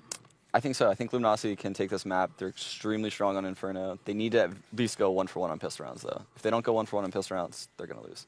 Okay, calling it. I think Fallen's the best leader we have in the Americas right now, and I got confidence he's going to have them come back into this matchup and playing much, much better than that first one. So I'm going to take Luminosity as well on Inferno. Okay. Are we going to see a third, Robin? I want to see a third. I mean, just again, coming into Dust 2, I don't think they had any expectations. Now, this is the map that you want to win, right? This is the map that you should win. You played great on during DreamHack. Yeah, I'm going to say Luminosity as well. All right, lighting Clean up. sweep. There you go. That's actually that's only happened towards the Fanatics and the Envy. So now we've actually one of our closer matchups, and it's looking like we're going to be seeing the desk thinks the Brazilians are going to be picking this one up. Couch. Every time. The couch desk thing combination hybrid is going to call in this one to the Brazilians, and we'll hand this over to your casters for Inferno. Well, there we go. Desk Couch says Brazilians. Semla, Na'Vi. you like Brazilian? I like the Brazilians, yes. I would love to see an American team pick up a map today. Have you ever had a Brazilian? No, I haven't actually. I've had a Peruvian though. But Na'Vi, I think, are going to be just too solid. I think that they're fired up now. Flamey, if he's hitting shots like this, he's showing that he's in the mix. Edward, Guardian, I think there's just too much firepower right now. Yes, Luminosity, they can hold out. They can actually, get some damage done on Inferno, but I'm going to go with Na'Vi on this one. All right, going against the tide here is what you're doing. Damn straight. Defying analysts such as Fiflaren Moses and Sean Gers. Goddamn, much better as well. It's always a bit frustrating for me actually to watch Na'Vi on this map because they do so many things so well, but they have such a fundamental misconception about how smokes and molotovs are used, and they tend to sort of not conserve them very well at all. But maybe that's changed. It's actually been a while since I've seen them play on this map, especially under the leadership of StarX and all that stuff, so maybe stuff has changed here. Knife round doesn't look too good. Actually almost brought it back there, but it will be Luminosity picking up the knife, which is probably important. And we're going to go into the second map here of the Pro League Finals, live from LA. If you are just joining us, then a big welcome. It is the final sort of best of 3 of the day. Tomorrow we will have a lot of Counter-Strike as well. And obviously we've got the finals coming in on Sunday as well. So it's going to be just a great weekend overall of Counter-Strike. And thank you very much for joining us. I didn't say my prediction. Maybe I should. No, I think LG are going to win this. I'm going to join with it. I'm going to give you the opportunity to beat everybody at the see everybody. Oh, fantastic. How do you feel about that? I love it. I love it. Me against the world. Yeah. Bring it. Bring it.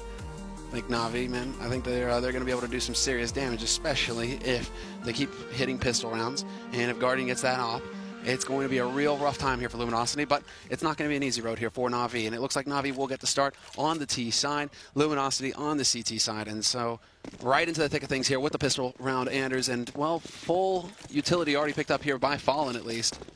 As for Na'Vi, they haven't gone Rain Boss mode. Actually, it's only just Seized going for the nades here. Everybody else, flat Kevlar. This makes you think that they want to just go for the straight brute force approach. And only one smoke as well, which is a bit interesting.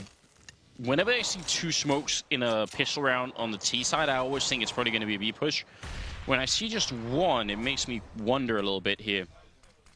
They could still just use the 1 to smoke off CT spawn and then go for it, but it's always a bit of a risk, really. 2 flashbangs to follow up. They've cleared out and made sure that no one's flanked. We're at the other side of the map. Cold is going to spot a couple of people, and they make their way through, maybe force out some grenades. They still got their smoke and their flashbang. Now they are making their way back with 50 seconds up the middle, where there is almost sort of a 3-way crossfire here. This is going to be really tough for Na'Vi. If they make it way in here, I think they're going to be in a tough position here. Initial click comes out, FNX not hitting it, but there's the headshot on Flame. He gets a second one on Guardian 2, and that's 2 opening frags. They still haven't cleared out the corner as well, and Fur is going to be there. FNX third headshot of the round, and Seized and Zeus, they're going to be left here in a 2-on-4. Yeah, and they are actually going for the right side. There's only a single man here to hold, and he's going to peek out and get the headshot instantly. Cold is there to shut Zeus down, and he's there to take out Seized as well. Oh boy, this is how it happens, Anders. Luminosity, they're a momentum-based team. It really helps them to get a strong start. They get that pistol in such dominant fashion. If Cold gets fired up, this is actually going to be a bit of a problem here for Na'Vi. And Na'Vi aren't even holding back. They're going for the straight buy right off the bat. Guardian, of course, going for the Deagle Kevlar combo. I mean, those pistol shots from FNX, obviously huge plays from him.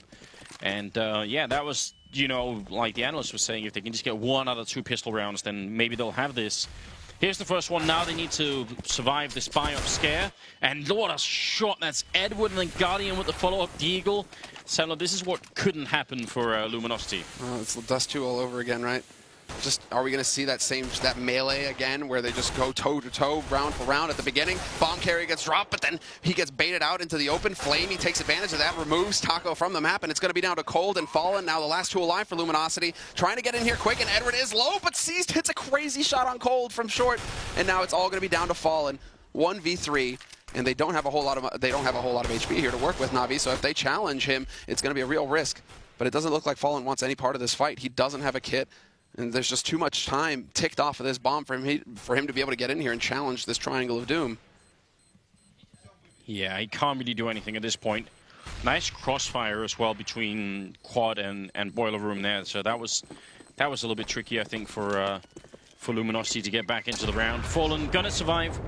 with the FAMAS and armor, and that is pretty much it. So great opening kills in favor of Na'Vi. Not a lot you can really do. I mean, it's hard to do anything about that if you are going to challenge, and I guess the lesson then is to don't challenge too much. It's so dangerous when they're close quarters with those pistols. I mean, Edward already, that instant headshot with the P250, bam! And then Guardian takes out the man at Arch. It couldn't have gone any better there for Na'Vi. When they push up the mid like that, they're looking for that crossfire fight. It just falls apart immediately for Luminosity. And of course, Luminosity, on their side of things, they don't. It's just like Dust 2, Anders. They don't want to let go. They do not want to let Na'Vi start getting rounds on the board on their T side of Inferno. They know how good Na'Vi are on the CT side. Every round counts, and so Luminosity are going to go for the force buy here. This is risking it. If they lose this round, it's a hard eco, and then question is whether Fallen will have his AWP. And that would be nice, but maybe not completely essential on Inferno. I think they could survive for a while without the AWP if they can just get some sort of economy on the board here. But Cold close with the smoke as well. Is he going to have the timing for it? Not even close. Bomb still dropped out there.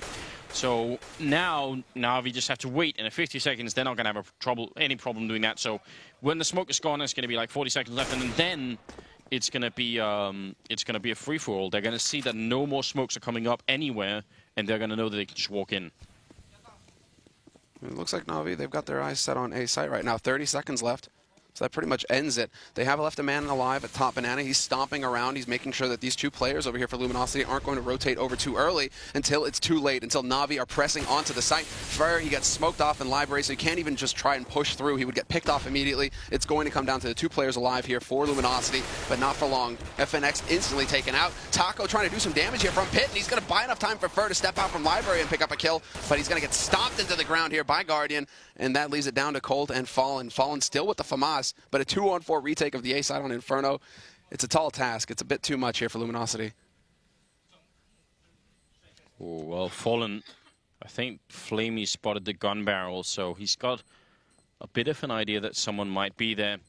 Just waiting for it. Backup being called for, and actually Fallen somehow taking down both. I have no idea how they managed to line up like that. That looked a little bit confusing. Now, the question is, can Cold run in after the bomb explosion and actually pick something up? Fallen with a third kill of the FAMAS. This is really a very good job here on the Brazilian side. And Cold, no, he didn't get a rifle. That's a real shame. Look, it felt like he should have been able to. I mean, just like on Dust 2, though, Na'Vi, they get into these plant situations and then they're just giving up so many rifles afterwards. They make it so expensive for themselves.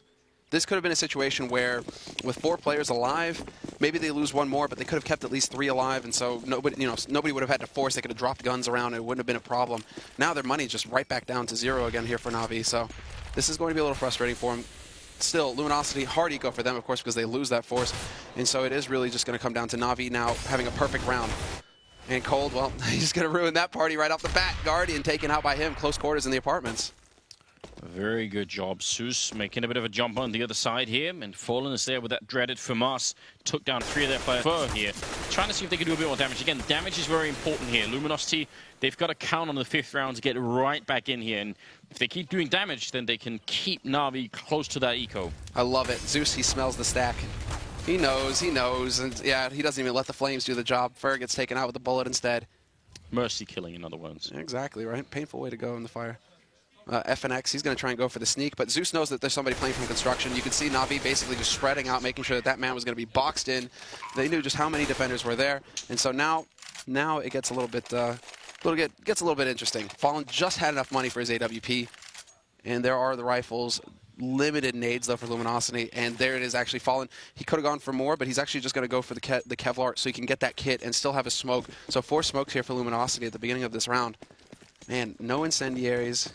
And FNX can't even afford it. So this is still heavily favored for Na'Vi. This is still a round for them to take. And they're just going to get that pressure up right off the bat. Luminosity not willing to challenge, or at least they're not going to challenge bottom Banana, but they will put down 1 smoke at least to buy a little bit of time here. Good little boost up on the wood stacks there to try and look all the way behind into new boxes, or even just nasty. Look over the smoke as well. Yeah, we've seen a couple of teams do this in the past as well. Very cool idea and very basic, but so far they're not finding anybody. In fact, there's only 1 person holding over here. So a strong setup for the A-bomb side, and they trust in Cold to try and take care of things on his own. He's out of grenades, though, Could have been spotted then. That was a bit scary. Yeah, they came off the boost.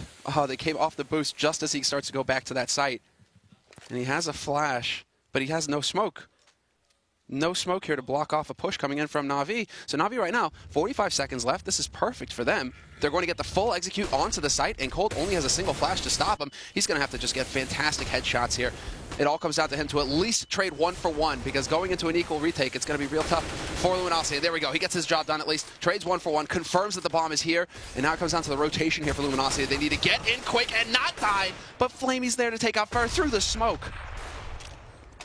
Yeah, you can't even really sort of blame Fur that he was playing aggressive like that. Fallen gonna miss the one shot, gets the follow-up on Flamey, and they gotta be careful. The bomb has only just gone down here. Now they don't want to give away this round. Fallen with a secondary kill, but FNX gonna take down Zeus, and they've actually brought it back now. It's Guardian here, you know, 1-on-2, trying to see if he can stay alive and maybe let this bomb go off eventually. He's just baiting them out. Time is on his side as well. He drops to FNX, and the defuse already happening. What an insane retake here from the remaining Luminosity members. That was a huge round from Fallen and FNX. Fallen. It's just Fallen. He's this ridiculous opper. When it gets to crunch time, when it's at the end of the round, and it's just, he seems to come alive with that AWP and hit shots that you just wouldn't expect an opper to hit. I mean, that is ridiculous that he actually manages to get those 2 kills out of that situation. And then he had the kit. And that was also a round where Na'Vi actually let their sort of excitement get the better of them. They figured this round is done with. We're in a 2-on-4. We're not going to lose this. And they did. If they had stayed and played safely and defensively, there was nothing that LG could have done. That would have almost certainly been it. Yeah, and Guardian pushes in top banana, or at least he pushes here at bottom banana, tries to pull effect for the refrag. So a bit of a free start here for Luminosity. It's going to be looking much better for him. Fallen could have had that AWP. He does have it now, doesn't he? No, Fur is going to be backing off. So no AWP. I mean, Luminosity had it anyways from Fallen saving it in the last round. But they could have had the option to go for a double. Still, Na'Vi not done yet. They're just pushing up the top mid now, getting the info. They've got the smoke down a block off short, looking for a bait shot there, but not going to find it. And now this is Luminosity's round to lose at this point. Of death. Fallen going to fall back and not quite quick enough, and Zeus will be dropping him. A little bit of movement failure there. I think Taco does a lot of damage to 2 players, but I can actually get the kill. FNX, he might have set it up for it, though. That's going to be a quick double kill for him, and third one could be coming in if Edward shows himself. Looks like this round will be working out for the Brazilian team. About 20 seconds here. Ball making its way in. Cold, actually, what was that? Strafing headshot back around the corner, and Edward going to be alone. Don't even know. And Edward is actually going to be backing off the save. Can he find Guardian's AWP down here? It doesn't look like it. Doesn't look like he's even going to try. It isn't too bad, at least. Is he really going to go for the jump victory bell shot? Okay, then, Edward. But a little bit of frustration there, no doubt about it, for Na'Vi. FNX is also so good at finding those little clever angles on that A spot to hold off on short. He's either boosted up on the box real close right there, the big box right on the edge of the site. He likes to get up in that angle, but then to stand up boosted on the box and middle on wooden box like that, that's not something you see every day. He really does have these this nice little timing as to like when he uses these different positions to really mess with his opponent's heads. 2 kills for him. He basically ends the round right there. And Na'Vi, an extra AK, a lot of armor and pistols, and a lot of grenades as well. So they want to keep the pressure on. They know that they keep doing a little bit of damage to Luminosity, and they want to keep fighting. And they did the same thing on Dust 2. They came out on top and ultimately won that map. So you can't really blame them too much for wanting to keep the pressure on here. Fallen opening shot on Guardian, though. That's a good battle to be winning. It's surprising that there was no flash or anything there to try and set it up.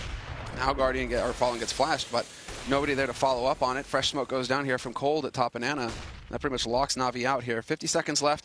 And what is the nade situation? Well, not a whole lot to work with here on the B side. At least Cold has got 2 flashes, so he'll be looking to get into a position to be able to pop those out there, create an opening for Fallen to peek with. But there is no smoke. There's no Molotov. It's Taco with the molly, and he's over on the A site right now. So this is all going to come down to that initial shot, and Fallen gets tagged through the box down to 10 HP. They know where he's playing from as well. He's flashed, but Cold is there to hold the line. Zeus takes out Fallen, and it's all going to be on Cold, and he's roasting alive. Not going to be able to stay alive long enough, but he still takes one with him. Cold's so consistent at just picking up these kills. Yeah, very good job on Cold here, and Fur going to be going down eventually. Edward now alone in a 1-on-2. He spots one man. He's realized, yeah, he does now. There's a second guy in construction as well. He's got a couple of flashbangs. He could buy a little bit of time, and he just realized as much. Underhand throw in once, goes for the peek, actually bumps into the corner, and that probably got him killed. I think he wanted to try and play from behind there and avoid the fire. And speaking of fire, the initial Molotov that goes down to Oranges doesn't hit Cold's position, so he is allowed to stay there for a little bit longer, and that's a really big problem. That opened up so much. Look, you can see here, it's only when he sort of strafes into it that he actually is touched by it, so that makes a really big difference. So Na'Vi, couple of grenade fails, and that was a bit scary. Potentially cost them around. Every time they go onto that site, Cold is trading 1-for-1. Like, it's not like he's just getting caught out and he gets nothing out of it apart from the information. He's still doing damage every time to Na'Vi. He's so consistent. Now Fallen gets right up the top Banana. He's going to be stuck here in this corner, though. He's going to get roasted down to 44 HP. That's not too pleasant. Yeah, that's a little painful. This is going to be the force out of Na'Vi. 3 rifles, few Tech 9s, and Fer doesn't stick around. Wise play from him. Wise play, rather. He's going to be just backing off, changing up the angle. Misses the first shot, but then that sets it up for FNX, who's going to go in for a spray. 2 kills for him, and Fer there to hold the line, but no, Flamey, another double kill for him. Very well played. Cold lining him up, though. Second one, a headshot there on Edward, and seized. Well, he falls down. He makes some noise. Taco, he should hit Fer that, but actually just hesitates for a little bit, and he's going to be able to pick up the rifle here, and a couple of grenades. Would be great if he had the bomb. The fact that he doesn't is still going to make this round very tricky for him. And a nice call on Na'Vi as well. They hear the AWP over at Banana, and they just rush middle. And he just goes charging through, but that crossfire is established. Even if you manage to flash the man holding Arch, it doesn't work for him. And so Na'Vi, they're trying to force it. They really are trying to keep that pressure up. At this rate, I wouldn't even be surprised to see them go for a force in this situation, but excellent. They were right on the edge, and they're just going to go for the quasi-buy here. Just guarantee a solid buy in the next round. What's Guardian's money like? Oh, he's down to 1,400, though. That's a bit nasty. They need to get a bomb plant here. That would go a long way to helping them out. But, I mean, if you look at Luminosity's economy, this still makes sense for Na'Vi to keep doing. If they had a lot of money on the LG side, maybe it would be a bit suicidal here, but it actually kind of does resonate with the CT side economy. For 9 rounds in, and we're still just a 5-3 scoreline here. It's still a very close game. Na'Vi, they're by far on the less favored side.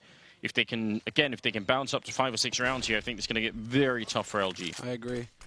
That's all they're aiming for right now. And with a play like this, Na'Vi, they could have a chance, but then Fallen finds the pick on Flamey. That was a bottom Banana.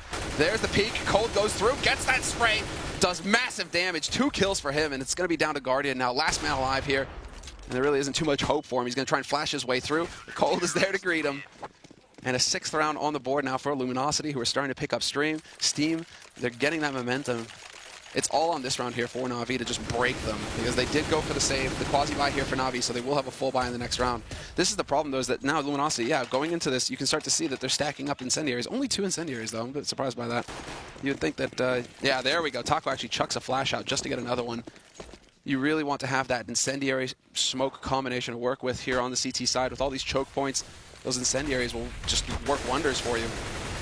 Ooh, bit of a dangerous spray coming through from Fer, but nothing returned on the other side. And they do have a double stack going in here with FNX trying to see if he can spot on over. They're going to be flashed through. Fer still alive in here, but he's going to go down to Zeus. And now FNX falling back. He's alone on the bomb side. And Na'Vi, are they going to commit to this push? They're actually just going to run in here. FNX spraying 1, and he's only going to get the 1 kill. That could have been a great double. Now they're in a lot of trouble here on the LG side. And Taco, he darts in, gets a kill, runs out again for a 3-on-3 retake. Oh, and a great shot from Edward there. Man advantage now for Na'Vi. Taco really trying to force it. He had to take a bit of a risk. Wanted to get in there fast and see if he could bring it back, but just Molotovs, all sorts of Molotovs going in here from Na'Vi, and that's Cold. He's going to press forward. He gets that opening. He wants to take advantage of it. Still a man alive in the back of the site. It seems like Cold knows this. So in dark corner, Edward's just going to be dancing. Sees, might just jump right on top of him, and there it is. Down to 2 HP, then dead, and Cold's going to press forward, finds the shot. No, it's Fallen. Takes out Edward, and it's going to be down to Flamey now, holding from Banana. Gets light, and a follow-up shot from Fallen there to seal it up, and just enough time for the defuse as well. So close here each time. This is a ridiculous round, all right? The Molotov that goes into yellow and forces seized out is obviously what helps get the kill. The fact that the Molotov that gets thrown from Banana actually doesn't even land on coils. It doesn't connect, it blows up mid-air. That allowed Cold and the rest of LG to get so much more time in. This shouldn't have been their round, but just, again, a couple of cool things. The Molotov that doesn't land on coils, and then the one that does land in yellow from LG's side, that's what makes this round. So I'm assuming this is a tactical pause here for Na'Vi. And that's So they're trying to slow things down here. They realize that Luminosity is starting to get a bit of momentum going their way, that things are starting to work out here for the Brazilians. So Na'Vi, it's all just going to come down to tweaking, because a lot of these rounds are very close. Just a couple of details need to get ironed out, because it always seems to be coming down to a 1v1, a 2v2. And so Na'Vi, they're really close to piecing it together right now. And you can see Zeus doing a lot of the talking. Starix, not so much. And we look to Starix as well, because he's the in-game leader now for Na'Vi. He's the man calling the shots. But I'm wondering if this is more of a pep talk for Zeus, because there's a lot of hand-waving going around, and usually when that's happening, it's like, come on, guys. Yeah, I actually get the sense that they are sort of a fairly emotional team now at times. What's Guardian giggling about? I don't know. I think they like my Zeus impression. All right. Where are we going to be at here? 7-3 on Inferno. I mean, it was a quick and done deal on Dust 2. Na'Vi just shot LG out of that map. I mean, the only two people who have bank on Luminosity right now, and there's only two of them, right? The rest of them are very low on money.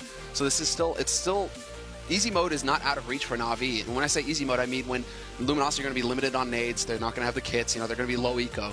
I mean, it's still possible here for Na'Vi to win one round and just set Luminosity back and be poised to take a few in a row, which would be perfect for them to end this half. That's exactly what they're trying to figure out right now. And they got that bomb plan in the last round, so they should have enough money for a max buy here, for a full buy on Na'Vi's side. Just curious to see if they want to try and go more towards like some kind of A execute rather than just straight up running into B round after round. But then it's so tantalizingly close for them, Anders. They're just feeling like we keep getting the plant, guys. So why aren't we just locking down the rounds? Because we're getting onto the site. Sure, we may trade 1-for-1 with Cold, but what needs to change here to actually be able to get onto it? Well, I mean, I think one of the big rounds that they could have had, which would have forced LG to eco, is the one where they play a 2-on-4. And they end up giving it away, where Fallen gets a good triple kill and FNX gets a double kill. That's actually one of those huge swing rounds in this half here. And Na'Vi just need to not do that. You're right, though. I mean, if you can play the T side of Inferno so that you always end up in like a 2v2 with the bomb down, the fact that you lose that 2v2 means you should probably keep doing it. Like, if you can get that close all the time, then that's worth doing, because most teams fail much further than that, much earlier than that.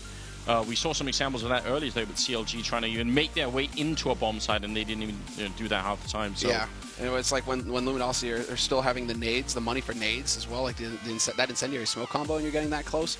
I mean, those CTs having those nades to buy more time and really force down the clock. It's just that, Na'Vi don't care about the clock, Anders. It's like 15 seconds left in the round. Ah, yeah, okay, that's good. We can work with that. LG2, once they get onto the terrorist side, are probably going to be similar. What I do like from Na'Vi have also right now got to be talking out the patterns that are happening in Banana. The Luminosity, though, they're doing a good job of shaking it up. It's bottom smoke, bottom smoke, smoke in front of car. They're varying, how they're holding it, so it's making it a little bit difficult for Na'Vi to latch on to a pattern and that they can break. So that's something that right now Na'Vi are definitely going to be trying to think about. Going into second mid to mid as well for Na'Vi, they're doing a good job of getting up there. But then Luminosity are also falling so far back to the site that, Na'Vi get that. They get control of mid, but then, getting onto the site, FNX is there to bop them in the nose, or Taco is there from pit. So these are all like problems that Na'Vi need to try and find a solution for, and we should be getting back into the game now. We've got some stats coming in for Fallen as well. Definitely been doing a pretty good job here. I mean, not super explosive, but I think he's been pretty consistently hitting him with some of these shots here. And that's the thing with Fallen. What's crazy is he has that one big round, right? So when Fallen shows up, he's not always showing up in all the rounds, but when he does, it's in the one big swing round that's going to determine the half. If he had lost that clutch situation, Luminosity, we could be looking at Na'Vi with 6 rounds on the board easy. Yep. So it's just like, that's what's crazy about Fallen. It's just not every round that he shows up, but when he does, it's in the round that really matters for his team. Well, here we go, 7-3, and Fallen, speaking of which, is over at Banana again. Top, Molotov going to go in there, not going to touch him just yet. So, actually, there we go. Shot come in from C's to open it up. Fur going to be taking down Edward, and Flamey picking up a kill on Taco. Looking good for a beginning here for the Na'Vi team, and Cold, the top fragger right now for LG, is gone. Well, that ends it now. Na'Vi have to know that they can get onto the site for free. That they should be able to get out onto the B site. Yep, they just go charging straight onto it. Bomb starts rotating over. They're going to get a B site plant for free. And yeah, this is a nightmare, actually. They should have had communication there as well from the man lurking. That's Flamey, who just came out of apartments. He's clearing out the site. Would have thought that he was close enough to short to hear them stomping around there. He was. So he's hoping to just catch somebody out. If he can find a kill here on one of these two Luminosity players, that's going to be fantastic. Because, again, Luminosity is just like they have big money on 2 players, but the rest of them are fairly low. So each of these rifles is so valuable for the Brazilians. Almost 100% sure Flamey was worried that they'd faked him with the sound, because you can obviously run and then sort of, stop running and walking back again. So I think he was worried that they'd try to fake him out and gone back to top mid, because they knew where he was as well. He'd obviously just taken a fight up there. So fair stomping around. That might give it up. Curious to see if the man's going to be peeking there at the bottom. FNX might walk right into Flamey, and yep, they both trade headshots, but turns out the AK hits just a bit harder than the M4. So 1 rifle saved. Fallen has enough money for an AWP. The rest of them are going to be able to get those rifles. And Fair can go for a fall buy. But yeah, not kits across the board. A little light on nades for 2 of them. So this is that key round. This is that make or break moment here for Luminosity again. Fallen was there to save them last time, but they're going to have to come up big here, or Na'Vi are just going to stomp all over them. yeah, a very scary point in the game. Again, they're a whole map down Luminosity, so they really need to make this like an 11-4 half. That would be a very acceptable first half finish here, but once we get into 10-5 or 9-6, then that's where it gets really painful for the Brazilian side. This is just a sick play here from Luminosity. This is one of their go-tos. Na'Vi might be aware of that. Yep, there's the first shot. 1-for-1 trade, but then Fair below. He's got to pick up the second man. Sees just goes charging through that smoke. Guardian doesn't land a point-blank shot from Boiler onto Taco, but it's still a man advantage here for Luminosity. There is a man flanking. That's Flamey coming out from apartments, and he's going to get the free kill on Fair, who was pinned down, nowhere to go, and not worrying about his back. He couldn't turn his back to Guardian. So it's going to be Fallen rotating right through mid, and he spots Guardian jumping away, and he hits the shot, drops the bomb. And that's going to make a big difference here. Now it's all on Flamey and not for long. Cold is there. And what a performance from Luminosity to hold their own and go for just the perfect time to use that kind of setup. Just to get that boost up on the roof on short. That is so nasty from Luminosity. That was so scary as well. With Fallen pushing through the smoke like that, imagine if Guardian had been on the other side, just if he realized that he was being hunted or that hunted that much. Well, again, right at the edge, right when they're about to eco, that's when they turn it around now. It's going to be 8-4, and they've gone for a bit of a force here again. Na'Vi, they didn't get the bomb plant. They've got 3 AKs and 2 pistols and a lot of armor, and we'll see if that's going to make the difference for them here. I mean, this is now Na'Vi gambling a lot of what's rest of this half on this one round. And they're being very careful right now, Luminosity. I mean, Fallen is in a bit of a tough angle, but he can fall back, so he wouldn't get overwhelmed by Tech-9s if this was a force buy. And Luminosity right now, they're all playing fairly far. They don't want to be exposed to a rush. If Na'Vi come crashing around a corner, you can just see them, they continuously give ground. Now it's a double setup here in pit for CT. One man holding on Arch, he gets that incendiary down with that HE. FNX goes charging through, they line up, and he mows down 2. That'll work just fine for him. Oh, the Molotov there doing a lot of damage to Zeus as well. They still got a strong hold on this bomb site for the LG side. Na'Vi going to have a really hard time breaking through, especially being a man down. They do have a Molotov on Zeus, so maybe they could clear somebody out of pit, but not sure what they're doing right. They really want LG to make a mistake and come and look for them. And the Brazilian team, they're unfazed at the moment. They're just going to stay where they are. Taco up in Graveyard, spots out a guy in apartments here, so now they're probably all going to focus him. He needs a little bit of backup here. He's going to go down to Guardian Fur. There with a kill. Guardian following up with a second shot of the round for him. Bomb still not being planted, and Guardian is going to drop it. Now it's Zeus with 11 health. And I'm amazed at the slow rotation as well, because that should have been the bomb spotted in apartments. So Fallen getting to the party pretty late here. Incendiary goes down on short. That's going to block Fallen off a little bit, but he's going to take advantage of that to work around it. And Zeus being so low, I mean, it doesn't really matter if Fallen's going in there with an AWP, and yeah, there it is. Shot missed. Well, he's down to 80 HP, and Zeus holding this angle, goes jumping up on the box, and clutches it for Na'Vi. Fallen could not hit the flick fast enough to save himself there, and what a big round from Zeus. Manages to come through. He spots out the key information there. That man holding up in Graveyard made it possible for Guardian to get in there and get the work done and keep him alive, because Zeus only had 32 HP going into that bomb site. And you've got to appreciate as well the value of information in a game like Counter-Strike. If Fallen had known that he was on 11 health at the end, no doubt he's going to just take his pistol out and kill him very quickly. But he didn't, and he thought this AWP was going to be the best choice, which if Zeus had been 100% health, it probably would have been. So that's, yeah, just a lack of information, not necessarily anybody's fault, but that's definitely a valuable idea there. Now, 8-5, moving into the 14th round here, and then the end of this first half of the second map. Nice refrag from Taco. Going to be taking down Flamey. A little bit of spam through. Not going to damage him too much, but Na'Vi, they have to be stopped here. Again, 5 rounds is probably workable for Na'Vi. They know now they're in the sort of, not the safe zone, but at least comfort zone. More than this, and it's going to get ugly. Good management there of the rifles as well by Edward. Just a thing to note. He loses his teammate, doesn't want to leave a Galil lying around. He just chucks that off the map, so nobody from Luminosity can sneak around there and pick up a rifle to use against them. No scavenging. No scavenging allowed. This isn't Fallout. And I mean, as far as Na'Vi are concerned right now, this should be a situation, well, yeah, it should be a decent situation, except that Zeus just walks right into FNX's crosshairs. Taco's still alive in pit, but they know this now, Na'Vi. Not going to fall. They should not fall prey to him. With the 5-7, he could do some damage. Well, at this point, just be setting up for those exits. They do have a kit on Fallen, but he has no Kevlar, and while Guardian holding long, picks off Cold immediately, so it really is just going to be Fallen hoping to get lucky with this shotgun. If they just run right into him, it'd be perfect, but Na'Vi already scouting for a way out, and now that they've got it, it's not going to be ideal here for Fallen.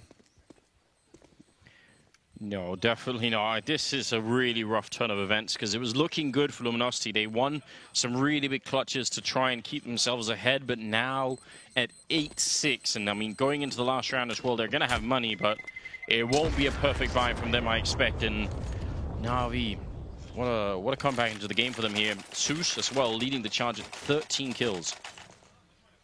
Yeah, Zeus, I mean, and that's after Zeus having a bit of a poor performance on Dust 2 to start things off. So good to see that he's able to come back around. I guess that arm waving during the pause, helped, get that adrenaline out, calm him down.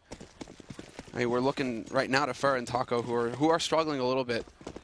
And that might be influencing Na'Vi as well. If they notice, oh, wait a second, both of these guys, they're playing on this site. Maybe we should just go into this site because they seem to be struggling a little bit. Could be a detail that comes back to bite Luminosity. But this is going to be a forced buy now for Luminosity. And Na'Vi, they're putting some pressure up here, top Banana. And a nice nade goes on to Fallen. He drops down to 31. He hasn't even seen anybody yet.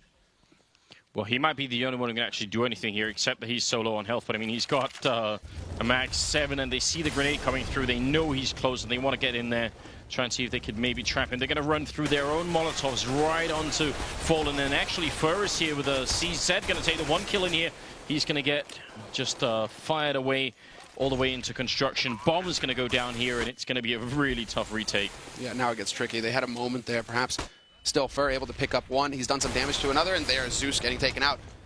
So now they have the smoke. They could try and create some space to work with. Fer also has the flash. He's trying to make up his mind as to which he wants to use, and that costs him. Guardian will take out FNX. Flamey removes Taco. Flamey with the double.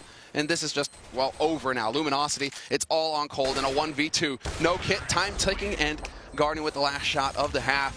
A fantastic score here for Na'Vi at the end of the first half. It just doesn't look to be getting any easier here for Luminosity. And again, Na'Vi, they put their heads down and they tried to bowl their way through. But once that pause comes through, once that timeout comes through, they have that moment to breathe and figure out what is working, what isn't, and they just take control of the rest of the half. 7 rounds on T-Side Inferno. It's a whole lot. I mean, they're going to have a huge head start going into the CT side. A bit disappointing, I think, for the Brazilian side, and they're gonna go for what? 4 armors and then all grenades on Fallen. So no kind of raid boss build. It's all Glocks here. There's a dual elites though on Zeus. He's ready. Push through. And Guardian holding that angle, but he can still back off. And that's exactly what he's going to do. A little bit of time spent there for Na'Vi. Then they decide to get out. Guardian goes for the repeat though, and he gets punished. So now Luminosity, they actually have that to go off of. They know that somebody's tagged up here on the A site. The thing is that you still have Edward steps. He knows that Cold is close, or at least somebody is close. You gotta wonder. I mean, this could be a very powerful position for Edward, but if they end up pushing B and he's sort of away as well, so we're about to find out here. C's playing a bit of a distraction. There is a guy hiding in sandbags, and that's Flamey as well. Are they even going to check this corner now? Oh yeah, and that smoke is perfect. It goes just deep enough to block him off. So Flame won, but then Flamey's alive behind the sandbags, and he's here to eviscerate them. Cold picks him off mid-air though. And now it comes down to the 2 remaining players here. A 2-on-2 situation. Edward with full HP, but Guardian, he got dinked earlier. He really doesn't have a whole lot of health to work with. No, so maybe Edward is going to have to do a lot of work here, but he's very good with pistols. We've seen that in the past as well. That would have been incredible. He's still trying, but time is running out here for the CT side. They've got to move quick. Guardian low. Edward going to hit the 1 headshot. They're getting closer, and Cold is going to be gone. What a retake here. Have they got the time without the kit? It seems like they do. I think they've just got it, yes. And Na'Vi, That's a very, very important pistol round, and now things are going to get tough for them, for Luminosity. And It's a calamity. I've got to say, I mean, Seized almost threw that round away for them. Like, he was so close with the 5-7. That should have been an instant headshot on the first one, and then he should have continued. Yeah, it's the way that it works, that angle, and how it's so close, and the back turned as well, so much harder to hit that headshot. Yeah, that's a nerve-wracking moment, and Seized might be kicking himself there because he knows that he probably could have got more if he was just one step back, one step further back from that smoke. It could have been perfect for him. But luckily, Flamey was there to save the day. Still get 2 kills out of that situation. Nice little peek there from Cold. Perfect timing. He actually manages to tag Zeus down, and they go wrapping straight up to Arch. Now Na'Vi are denied information somewhat. Edward takes out FNX. He pushed up short, and I think that was the bomb. So we already have, that rotation coming out now from Na'Vi. They're going to get over towards this A site. They just don't have any information about Arch, so the guys rotating have to be really careful, and there it is. Fair already takes that fight, but he will get taken out by Guardian. It could have been a bit tricky, all right, though. Don't want to give up anything as silly as a kill to just sort of rotating. And they don't really even need to rotate this many people in. I mean, I understand they know where the bomb is, but still, why give up so much of the map for no good reason? But they're going to end up losing just one person, so still a pretty good round here for Na'Vi. They're not going to be too worried about this one. And they're also getting dangerously close now to this end of this map, potentially 9-8. But Luminosity, they've got the rifles, and they've got the one Galil here on Fallen. Guardian, are you really going to hold on to that UMP? Yeah. You have the money. You know they're going for a buy. They're feeling it now. Yeah, this is where Guardian can start getting into beast mode. Lack of respect is total. Well, 4 rifles still here for Na'Vi. They all have the incendiaries, they have the smokes, they have everything they need here, Na'Vi, to just be a nightmare for Luminosity. And Luminosity, well, they decided not to challenge him Banana early on.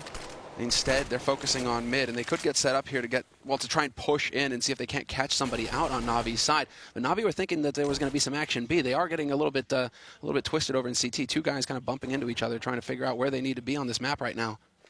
This is the stage where Na'Vi are just trying to peek around, poke around, find some info. Good so far saving of the grenades on the Na'Vi side. You can tell 50 seconds. They still got, 3 smokes and 3 Molotovs. So one of them just being used here. Now, smokes are going to rain down. This is signaling what might be an archway push, but in fact, they're going to wrap around back towards Banana right now, except for one person. That's Cold waiting here. Guardian going to go for the peek out. A bit of a fight going on, but it's in the B-bomb side. Guardian wins that one. Oh, this is a disaster for LG. Yeah, they go for the full burning ring of fire onto the site, but then Seized is ready and waiting, and he gets the bow down. 2 kills and backs off, stays alive, and that sets it up for that 1-2 combination punch. Flamey comes in, gets his piece of the action, and the way that it worked out, the fact that anybody going through Arch, and he's like, okay, well then I'll go ahead and peek mid. I've got to be ready and waiting for Luminosity to come running onto that site. Yeah, that's just calling their bluff at that point in time. Saying, okay, you got the mid control, you had it, you threw all the smokes like you would once you had mid control. Are you actually coming? And then obviously they weren't, and at that point in time, for Seized to follow it up, and they're not even in position to get Molotov out. They weren't even at Oranges where those Molotovs went down in the B-bomb site. Making life very tough indeed here for the Luminosity team. That's going to make it a 10-8 scoreline. And Zeus with a bit of an early grenade coming out here from us. Shooting Taco in the back, but they did lose Edward in the meantime. Bomb still on the other side. Yeah, Guardian is there to watch for the Arch push. There will be a smoke going down that could set it up for the plant. The bomb carrier gets dropped, though, and Zeus goes back for more. Nearly takes out Fallen in the mix. He's doing big damage, but he just can't quite find the kill. Instead, it's like an afterthought. Goes just a bit more. Frustrating for Luminosity, though, that the smoke goes down. They had the proper smoke. I'm kind of surprised not to see somebody just get into that smoke and try and stick the plant. Because the whole point of that round is to just get that bomb plant and get that bonus money. Yeah, you're right. Speaking of money, if we bring up the scoreboard here for now, I'm just wondering if Na'Vi, yeah, they do have a lot of money. They're in that, smoke and Molotov range now, and actually they're going to push down here. Edward by the bench in the middle, and a couple of people, oh, they saw the gunfire there, and Edward going to go down. So, yeah, I guess backup wasn't quite possible because of the smoke that was at top mid. And at that point, it gets really awkward. Yeah, that was really awkward for Edward. He had to trade 1-for-1 there. I'm really surprised. Nearly gets the angle right there, Zeus. That would have been the thing of beauty to actually bring it back. And now it comes down to Flamey having to take a risk. And FNX, he saw it coming. He knew, but he doesn't win the duel. And Flamey can now back off and turn this into a 4-on-4. He's alone on that B side as well, so something to keep in mind there for Luminosity, who just keep hammering away at mid. They want to keep that pressure up on Na'Vi, make sure that Na'Vi are using all their smokes, using as many nades as possible so that Luminosity, who have all the nades in the world, they have so much to work with. It's just going to be that much easier to go onto a site. And with 45 seconds, Bomb is still waiting close to Banana, though, so... Oh, look at this dirty stack that's Nasty. coming out. Seized just with a bit of a tower. Actually spots someone at the bottom of his monitor. That's almost unreal, but they line up for Fallen. Seized and Sush, you know, they were so closely connected, they ended up bumping into, they couldn't separate Semler and end up going down. So is Guardian. And, well, that's pretty much around here. Well, that was awkward. That was a bit strange. It went from being, you know, very elegant with the boost, you know, look over the smoke and everything, and then I don't know what happened afterwards. Yeah, you can see the frustration on C's face there. He knows how close he was to just ruining Luminosity. If he could have found that kill through the smoke, it would have been a totally different picture. Luminosity wouldn't have had a way in, but 2 kills, of course, makes it perfectly reasonable for Luminosity. Well, this isn't the end of the world for Na'Vi because, yeah, we looked at their money earlier. They still have plenty. Even after this bomb goes off, Edward, he'll have enough to buy for himself if he wants. So this is still just fine for Na'Vi. It could actually work out to the point where Luminosity are going to be in a bit of a tight spot if they were to lose the follow-up round. Well, let's see now. I mean, question is, Na'Vi, they really were trying to just mess with Luminosity's head. That timing to go for an aggro round really just backfired on them completely. So I'm curious to see if Na'Vi are going to try and play a much more like stable passive style now that, you know, the gamble didn't work. Is that going to teach them a lesson, or are they going to still are they still going to try and bully Luminosity a little bit here with some aggro? Maybe on Banana they could try and play a bit aggressive. I think the rest of the map maybe They tried to go for a rush. They want to challenge Luminosity. So the challenge didn't work in mid last round, so they decided to take the fight over here at Banana. And it's just going to be Zeus hanging out, although I'm surprised to see that they don't rotate an extra man off of here back towards that A site. And yeah, Zeus is going to start making his way over here. After he uses his smoke, he will rotate over towards the A site. We could even have a second man rotate over towards the A site here. And they're sticking around in B for quite a long time. This is a bit scary, isn't it? Ouch. Oh, so is that grenade. I don't even know what that was. Oops. Cold was like, yeah, that was my teammate. Up in apartments for Na'Vi, so wouldn't have done any damage to any enemies anyway, but still a little bit frustrating. And look at this. I mean, Luminosity have essentially done nothing so far. They haven't checked apartments. They don't know if someone's up there. They've got 30 seconds left, and they're obviously going to try and see if they can firebomb out that bomb site. And actually, one of the players over here will be in some trouble, so that's going to be a bit interesting. Then one of them has to move all the way in the back lines. It's probably going to come down to, well, Flamey is there, and then Seized is going to have to do a lot of work here. Zeus in the middle, loses the fight to Fur. Now we're going to get underway here. Seized, I think he's going to have a lot of work to do. Flamey, actually, they didn't throw the Molotovs, and that's a big mistake. Flamey picking up a double. There's no time. They can't win this round. It's done. 3 seconds, 2. Fallen just has to stay alive here with the AWP. Down in yellow. What was that?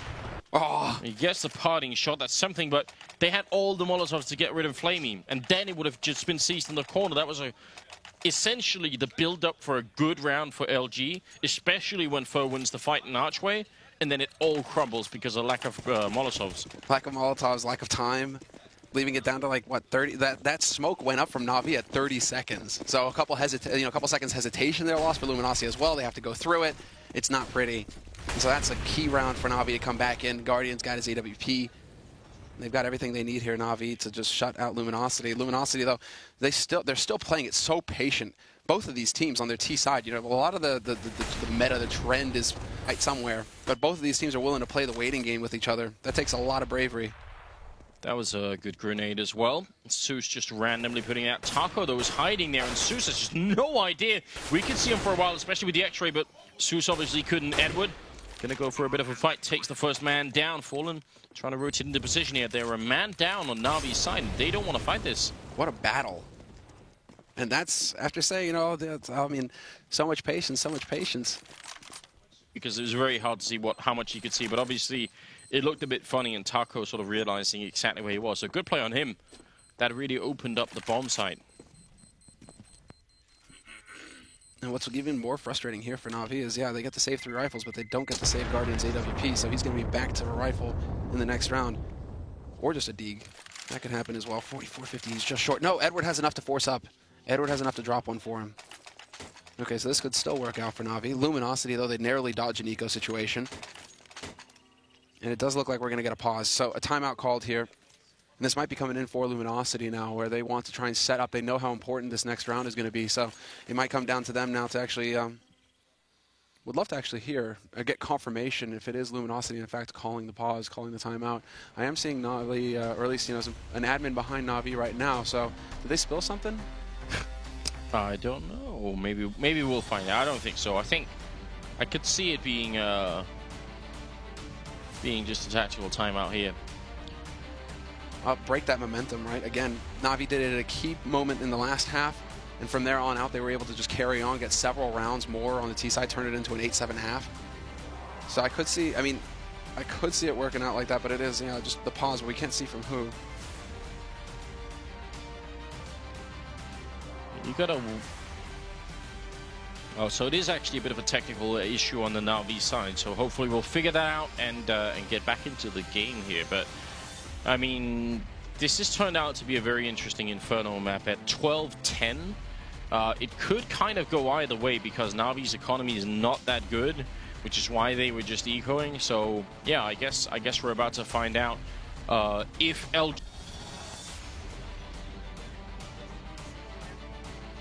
Right. Okay. So apparently the reason was that Zeus got a bit excited and tore his hand warming pad, and so that got all over the desk, and they had to wipe it off.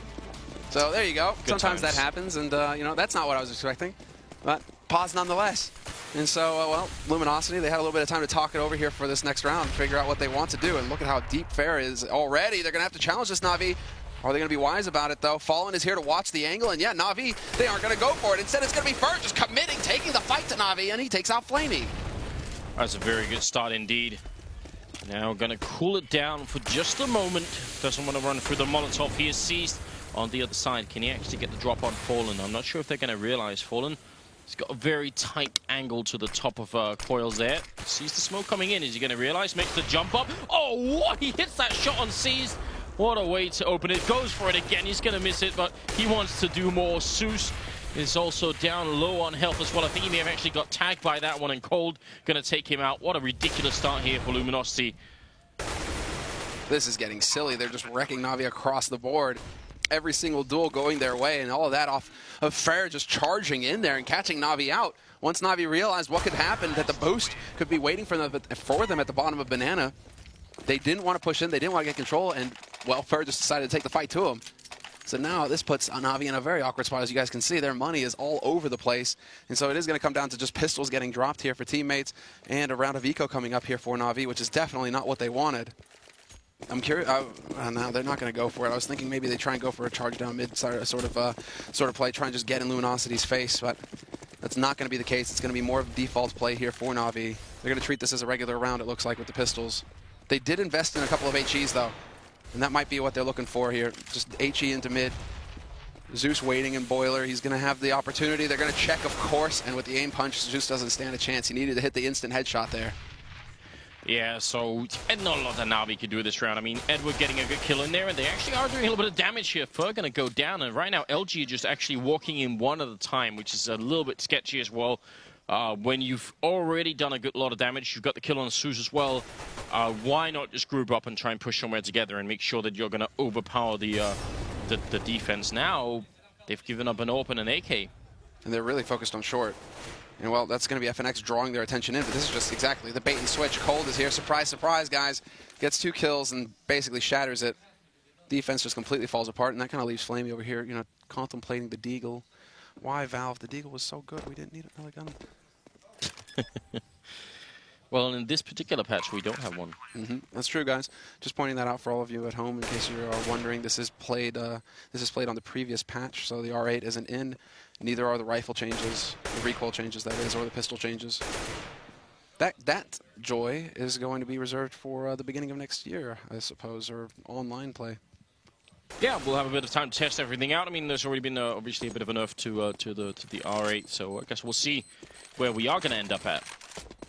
It's surprising there to see Taco hesitate on the AWP. Taco, just get out. Save the gun. There we are. That's going to tie the scoreline at 12-12 here. Luminosity showing us a lot of strength, I would say, at the end of this half here and in the end of this match. Now they're right near the bottom, and instead it's the Brazilian economy looking very strong. AWP on Guardian, though, and obviously 1 on Fallen. And if you look at the Na'Vi side, they've got 4 smokes and 2 Molotovs, so they can't buy time forever this time around. And again, it's going to be the triple to top Banana here, but Luminosity, nobody going to be there to greet them this time. Instead, waiting at the bottom, Fallen, venturing a shot through the smoke, hoping to get lucky there, but he's not going to get the angle right. And instead, it was Guardian taking the AWP over towards that A site, so I was wondering if he was going to try and challenge in mid, but because Na'Vi went for the aggression over at B, he's playing it safe. He's got Edward there to watch apartments as well, so Guardian is just going to be holding on short, looking towards Boiler, Edward watching from balcony, and now the defense gets consolidated as Zeus rotates back to that A site. They have control of apartments now, they have control of mid, and they can decide to go towards Banana if they want. Na'Vi are just content to sit back, and really this is like the high-pressure situation here for Na'Vi, because if you choose this approach, if you're just going to sit and wait for Luminosity based off of no information, if you miss the shot, you're dead. You're done. So Na'Vi now, all the pressure on them just to land the shots. Oops. Yeah, that was a little awkward. Well, Guardian might have a chance here. Flashbang going to come through. He misses the opportunity. Zeus playing at the edge of the smoke, but that's a full commit. If he misses that, he's definitely going to be gone now. Guardian coming into it, gets the one kill in on Cold, and falls back to the next corner. Bomb is still at quad, and there's 20 seconds. So this is definitely going to be an A push now. There's no time to run back to B any longer. And right now, maybe Na'Vi should be realizing that. Guardian getting a kill in and falls back to safety. How is he still alive? He's finally going to go down. He takes Fallen with him, and now Edward spraying. Bomb going to go down, but 6 health left here on Fur. He drops to Edward, and that's going to be the round here. What a hero performance on Guardian, though. Triple from Guardian, 2 from Edward, but yeah, Guardian. And he was so unpredictable as well. They're thinking, great, okay, he's over at Arch now, guys. It's good, you know, rotate in through short. Maybe we can pinch him. And then Guardian's just like, nope, I'm here. And not only that, I'm going to hit a double scoped in shot on you point blank. Yeah, Zeus, that is unfortunate. He really needs to pick up at least 1 kill there. But then Edward, at least he was there to save the day, and, well, they just at least guarantee the bomb plant money there on the Luminosity side rather than trying to go for a win that just wasn't going to be possible. So, once again, we have a pause coming in. This time I do not think it is a technical problem. I think it is Luminosity calling for the tactical timeout. So they're going to be wanting to discuss exactly what they need to do here. On the hold, and so far, I mean... Yeah, it is a tactical by LG. Yeah, it has to be, but like... No, I got confirmation. Oh, you got confirmation? Okay. Well, I mean, this is one of those things where you get to... It's one of those scenarios where you get to test the depth of them as an in-game leader, and I guess the coach behind him here as well. Try and figure out exactly how deep they can go, because now you need some strats that will sort of grind out some rounds for you.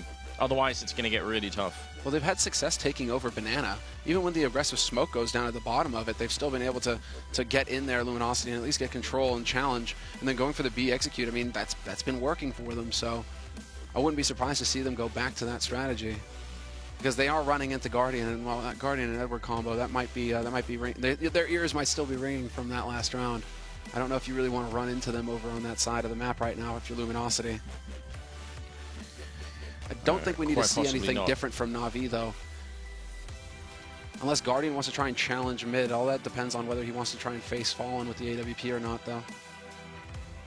I mean, because Na'Vi must know that LG are already playing a slow game. Yeah. If they just sort of hold back a bit and play it slow, then there is a chance that we're going to have a similar situation as the one that we had in B-Bomb site, where they push in with 20 or 15 seconds left, which is always such a big risk. Even though Na'Vi and LG are obviously two of the teams that, probably the 2 teams in the world that do it the best, it is still a big risk. And Na'Vi, because they play the style themselves, they probably have a good idea about what counters it. Straight yellow B. Wow. Yeah, or at least getting some pressure up there again. Yeah, it's just not very subtle, but it worked last time. And this time Guardian is challenging it mid, and he unscopes just as Fallen takes the peek. Oh, that's heartbreaking for Guardian. Unreal. That is frustrating. That's like tilt-worthy level right there. Unscope literally as Fallen walks into your crosshairs. That leaves them a man down, and question is if Na'Vi's going to do anything to sort of compensate for this. Right now they're putting 3 people over at the B-bomb side, leaving just 1 at A. That is a very powerful setup. That's like a round win if they actually come, and they're going to flash their way out. Try and see if they can go for it. Grenade on in. Fallen getting the 1. Kills Zeus. And the question is, are they going to realize they are taking the bomb back here, but there's still a guy in Arch. And it's Edward in a very good position once again. Oh, and Edward's right on the edge. This might be terrific for him. He could push in with the perfect timing if he goes through the smoke right now. And FNX turns back just in time to shut him down. 2 times now. where the timing just doesn't work for Na'Vi in a single round, and both of them could have been round-breaking. Guardian winning against Fallen means that Fallen doesn't go on to get a kill, basically a kill on the B site later on.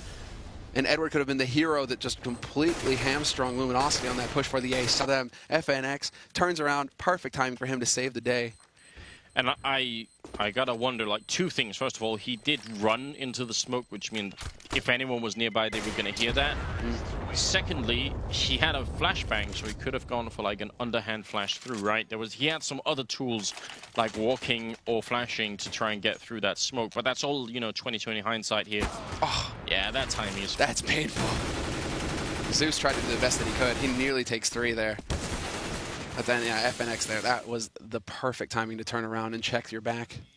Yeah, well, he heard him running through already inside the A-bomb site, and they sort of wrapped all the way around, so, yeah, just a bit of mistiming. 13-13, we've got a tied game, and a bit of a pause here again, not sure. I guess we'll get confirmation in a bit what this might be about. More of a discussion. I mean, I think Na'Vi now may have a pause open to them. But I do see the admin discussing with Luminosity as well. So both admins waiting in the wings. Does look like this is going to be a tactical, but we shouldn't be. Yeah, we're getting right back into it, so I wonder, just a hiccup, perhaps? And you can hit the pause.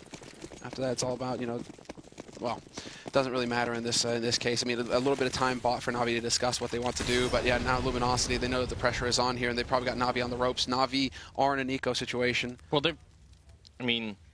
AWP, match 7 as well. This is a bit scary. And Guardian is solo on Banana right now.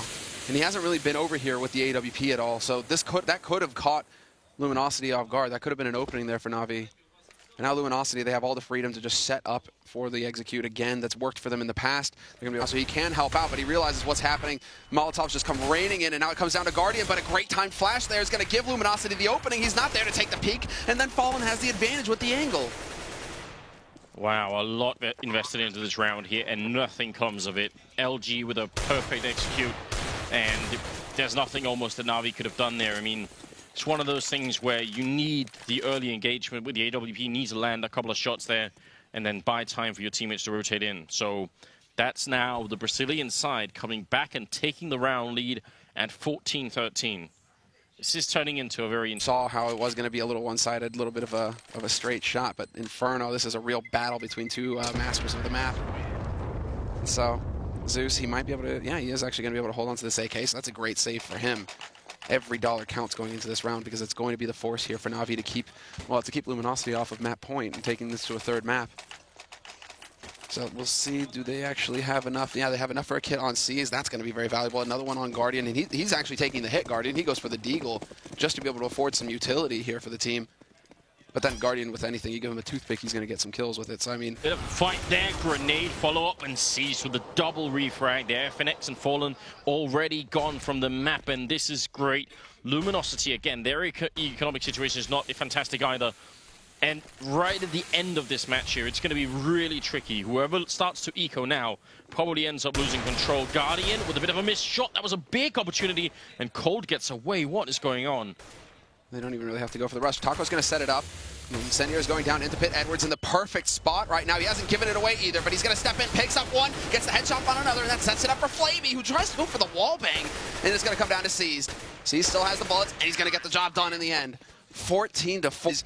Luminosity still have a great shot at locking this out because Na'Vi, again, it's going to be a low buy going into the next round for them. And this for Guardian, he's going to be kicking himself. Yeah, that was very scary here, but good job on Flamey and Edward. I mean, it's a bit of an ugly trade, but they buy enough time.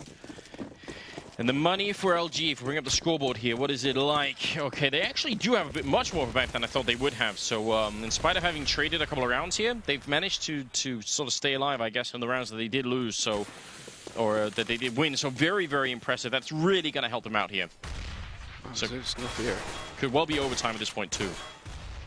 Nice little nade there to just do a little shrapnel damage there to Fallen. And a follow-up onto FNX as well. But again, both of these teams really taking their time with this. This time around, the smoke went to top Banana, and Zeus is going to get forced out of here. He's right on the edge of the Molotov, decides to take the peek, and he gets the kill. Headshot on the follow, but he can't actually back up. The Molotov is keeping him back. The flash goes in from his teammate, but the timing works out perfectly for FNX, and it's a trade, fair trade here. 3 nades. 2 of them are incendiaries, and 1 of them is on seized. Seized and Flamey both. So actually that works out perfectly for the B site. Yes, and it's so common as well when you start to lose people on this map to try and go back to B. It's like the default on this map once you soften up the CT side, or you lose them, or you lose the first engagement. So we'll see. Guardian trying to make his way through. The timing is perfect. He walks right in, and Taco going to go down, and he sees nobody else. So now that's a big indication there might be a B push, and actually Luminosity, maybe because of the fact that they got that's the bomb down with 7 seconds left. Edward's second spray as well. What a huge play. And now, well, the bomb is going to be dropped here, but it won't matter. Edward with the triple spray down. All work with the Famarson. That's going to be match and map point here in favor of Na'Vi. Wonderful defense. Yeah, all hail the mighty bearded one. I mean, it's Captain Ahab back. He had the harpoons out, Anders. He got him in there. And well, now Na'Vi on match point. It's got a bit of a different ring to it than Luminosity with the map point. I might have to come up with a different terminology for that. It is a little too close, but this is huge from Edward. Yeah, we got a little bit of it in the replay there, but the first kill denying that plant forces Luminosity's hand. So nasty. And it was all on him because Luminosity faked out Guardian completely. So now both teams have everything they need, although Fallen does not have an AWP to work with. They have all the nades on Luminosity's side, but Na'Vi could say the same thing. And Guardian takes that AWP over to B side again here, hoping to catch somebody getting greedy over here on the Luminosity side. But Luminosity, instead of going for their standard default, they're actually pushing all the way up to top mid, all 5 of them. They're looking to change things up here in the last round. Molotov going to go in here. Still a lot of time, so this is a very fast aggression here coming out from Luminosity. Edward down in the pit, quick trade, but then Flamey comes up with the 1, with the 2, looking for a bit more. Flamey, Edward both going to go down. Now C showing up and dropping Fallen, and it's going to be down into a 2-on-2. We've just crossed the minute mark here in Bomb Plant. FNX, if you could get it down quick, that might be useful. Going to go back for a fight. Fur will drop, and now FNX fighting. They're coming in from either side. Oh no, he's going to fake it out. He goes back. Realizes that Guardian may have heard that. There's a big mind game going on here. Yeah, this is sick. This is where it comes down to the clutch. And FNX, he is the clutch man for Luminosity as well. And yeah, exactly. Whenever he's in these 1v1 situations, FNX, he's proven it so far. We saw it at DreamHack Winter as well. I mean, this guy, you want him to be the last man alive for you. He will get the job done. But then, of course, it's Guardian on the other side. And Guardian, he has the kit, and he has a smoke to play with here. So let's see if he can actually pull this off. Of course, FNX not going to peek until the very last second. He wants to run this bomb down as far as possible. He wants Guardian to be stressing out, and he catches Guardian with a nade in his hand, and it will be overtime. Luminosity, they've done it at the end, and again, perfect timing. Guardian's thinking he might be holding in banana, so he gets that nade out. Frustrating. That's just a little bit frustrating. Some good next level stuff there. I mean, out of all the corners you could be hiding in that bomb plant position, that one corner is probably very unlikely for you to check, right? He could be hiding by new boxes, dark corner, coils, banana. It could be almost anything, right? And we need to see the stats at the end of this, right, for FNX. You know, at the end of this tournament, I'm going to be really interested to see, depending on how Luminosity do. But like in the clutch situations, FNX just comes through every time, it feels like, for Luminosity. He has been playing very well indeed. We've got 10,000 starting money in MR3 is what it looks like, the overtime format here. So first to 19 rounds is the number that we're looking for here. And obviously they'll play 3 rounds on this side, then they'll swap sides just like in the regulation, but just a shorter format. Yeah, and the important thing here is going to be for Na'Vi to win this first round to secure that economy. Zeus, he even had the HE Prime to catch the refrag attempt there. But it's going to be Guardian point blank and seized. He takes out FNX, and just like that, it's a man advantage for Na'Vi. Yeah, and it's... Oh, there's a good shot from Flamey right through the smoke. But I was going to say it's good the Guardian got tagged here. Edward going to win the fight against Taco. But, you know, once they get the 2 refrags, there's no reason for them to be fighting Fallen, who will pick up a kill on Guardian. Goes for a bit more. He's going to drop to Edward.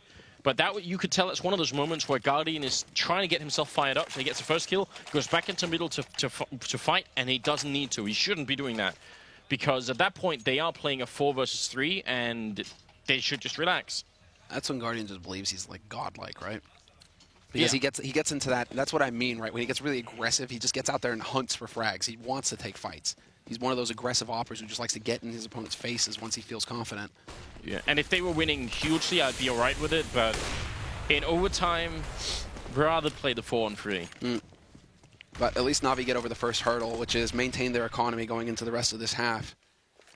And so now it is going to come down to Luminosity to break it, or at least to break them the hard way here. They need 2 rounds, Luminosity. If they do that, it would be fantastic. And so Fallen, we can see, this has been the go-to strategy as well for him and Luminosity. Just get this boost at top, or at the bottom of Banana, looking towards top Banana. But Na'Vi know the angles. There shouldn't be any reason here for C's to peek. He's trying to play the game a little bit to bait out a shot, but he shouldn't be committing. Instead, it's going to be action over here on the A site. Guardian not going to fall for it. So now we have to see, with 50 seconds left on this clock, it's still, and they've got a couple of people checking out apartments, so are they going to crawl it back under here? Again, this timing is going to be scary. There's actually no smokes or Molotov left. This is what I was talking about earlier. Na'Vi is such a good Inferno team, but they're so bad at saving smokes and grenades in general. So, yeah, if they went B right now, it would be beautiful, but it seems like they might not, and that might be a problem here. 3 people holding, including Guardian, mid-air shot, and FNX is gone. Just like that. Edward's still alive, and Pitt as well, watching towards short. He's got that position again, and this time he can hold it because he knows that he has teammates there to watch his flank. And there's the wraparound on long. Guardian there to pick up one. They're running right into the blender, and there's one after another. They have nothing going for him. Luminosity gets shut out completely, and Na'Vi now, the first 2 rounds of this overtime going their way. That sets them up just perfectly here for the next one. But yeah, Guardian's so fast in that position on short because he knows, he at least in his mind, he's thinking that he's got a teammate watching long, so he's safe. He nearly got caught there. I think Guardian was just in time to save him. I think Guardian's also overtaken everybody else on Na'Vi for top frags. See a 26 on him, and we'll see if this can continue. The last round of the first half of overtime here, and Na'Vi doing a very good job here. It's going to get tricky now. Cold already being tacked up just a little bit in the middle. And they just have so little equipment to try and deal with this round, and already Guardian is going to claim another victim. And yeah, now they get to play it a little bit tricky here. C's is going to make the dash out. He gets in there into CT. Extra man rotated over here as well. Zeus, perfect timing for him to show up. And he's going to have a smoke as well to block off Luminosity. This is ideal for Luminosity, though. They are managing to force out these nades, and with so much time left on the clock, they could just be patient and waiting this out, but Taco hits the perfect timing, catches C's with the nade in hand, and there's the opening. Now they push onto the site, and it's going to come down to Flamey, playing behind new boxes. Spots the 1-man, picks up 2 kills at least, and he turns it into a 2-on-2. This time, Guardian, though, he's not going to hit the mid-air shot. Oh, but the bomb, there we go. Guardian actually gets the flick. It's going to go down. Guardian with a 2nd and a 3rd kill, and that is going to be the first half of overtime.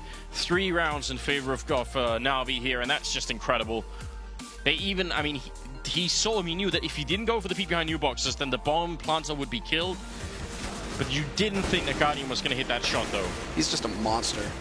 Flaming, though, when he gets so confident, he isn't even waiting for Edward. I mean, he could have waited a little bit. The bomb was just getting planted in front of him, but he saw the opportunity to just end the round right there. Yeah.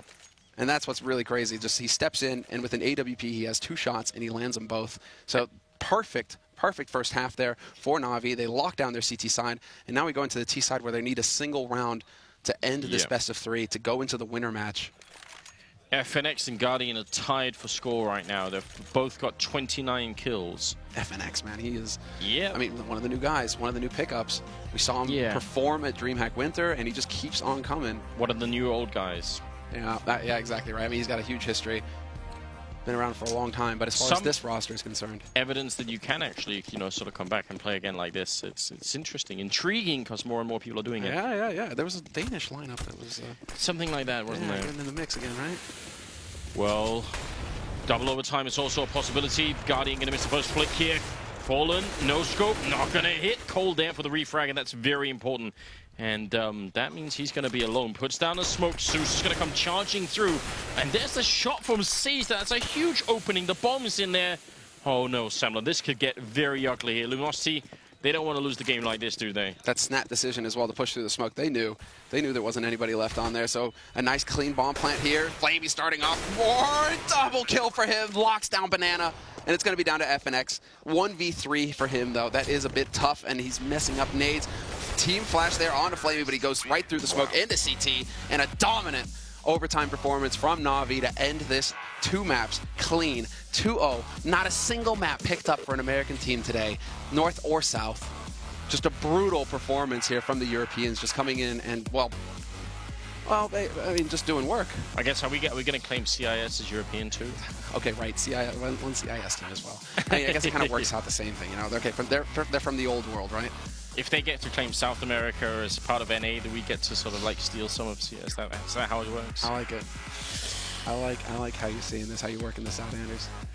All right. Well, yeah, what a game that was. I mean, and especially on Inferno, it turned out to be very, very close indeed. Guardian having to go sort of beast mode, hyper mode to save that game. But I mean, obviously, Flamey had some really good performances as well, I think. Flamey, yeah, on Dust 2 as well. Yeah. I mean, he went ham, Flamey. Yeah. It looks like on Inferno as well, just as far as individual performance is concerned. But these aren't just like, they're farming eco frags. No, like these guys are just consistently getting high impact frags that are making the difference for Na'Vi. Whether they lose the round or win it, it seems to come down to, it seems, at least in this series, to come down to Guardian and Flamey, between the two of them. Speaking of Guardian, we do have him ready on the stage with Sadicus. So, Matt, take it away. The beast. Thanks so much, guys. Yeah, big performance from you guys. A little bit different pace as well. You were pretty dominant the whole way through. We'll start as we did with the map, eco them, and then you guys got away with it. You got the momentum rolling and shut them down completely. Walk us through the map. Well, we started to play Dust even more than we did because we were pretty bad on that map. Like first half of the year, we couldn't even win a big match on Dusty, so we started to practice to figure out how to play, retake some stuff. So since then, like second half of the year, it got better, but yeah, we still have some problems. But I would say now it's like tier 1 map for us. So, I mean, we are pretty happy with the performance. Yeah, it's interesting how much depth you kind of have to have in your map pool right now with the current ban 1, play the next, as opposed to the former system where you got to ban out 2, so you could just get rid of the 2 you didn't like. Now you're kind of forced to play one of them. So cool to note. You guys have played a lot of best of 3s over the year. Inferno, you guys did play a lot faster, though. One of the things I always note about Luminosity, specifically with their older roster, because we haven't seen as much on Inferno yet with the new one, is a 3 Molotov strat, but it relies on getting so much banana control. You yourself were able to shut them down really quick on early picks, though. They never really had that map control. Well, playing Inferno was something like pretty new for us at LAN events because it's our least played map, and we didn't even practice that much that map, but we had something prepared. And I would say like playing Luminosity was something like we know that it's their strongest map or one of the strongest maps, and they even beat TSM on Inferno, I would say, on the DreamHack. So I mean, it was pretty hard game, and I would say they made more mistakes, and that lost the game for them, I would say. They were up, I think, 7-2 at one point, and then there was I think it was technical at that point in time, timeout, though. Did you guys take an opportunity? What did you guys talk about to fix that? Yeah, we had to use that situation. So yeah, we knew that their economy is not that good because it was like two rounds in a row that they had only 1 or 2 alive. So we knew that one breaking round will change the game. So yeah, we talked about what we should do and what's their like weakest point, and yeah, we just did some strategies on that point. What was that weak point? Because I noticed, like I say, you guys changed the pace quite a bit.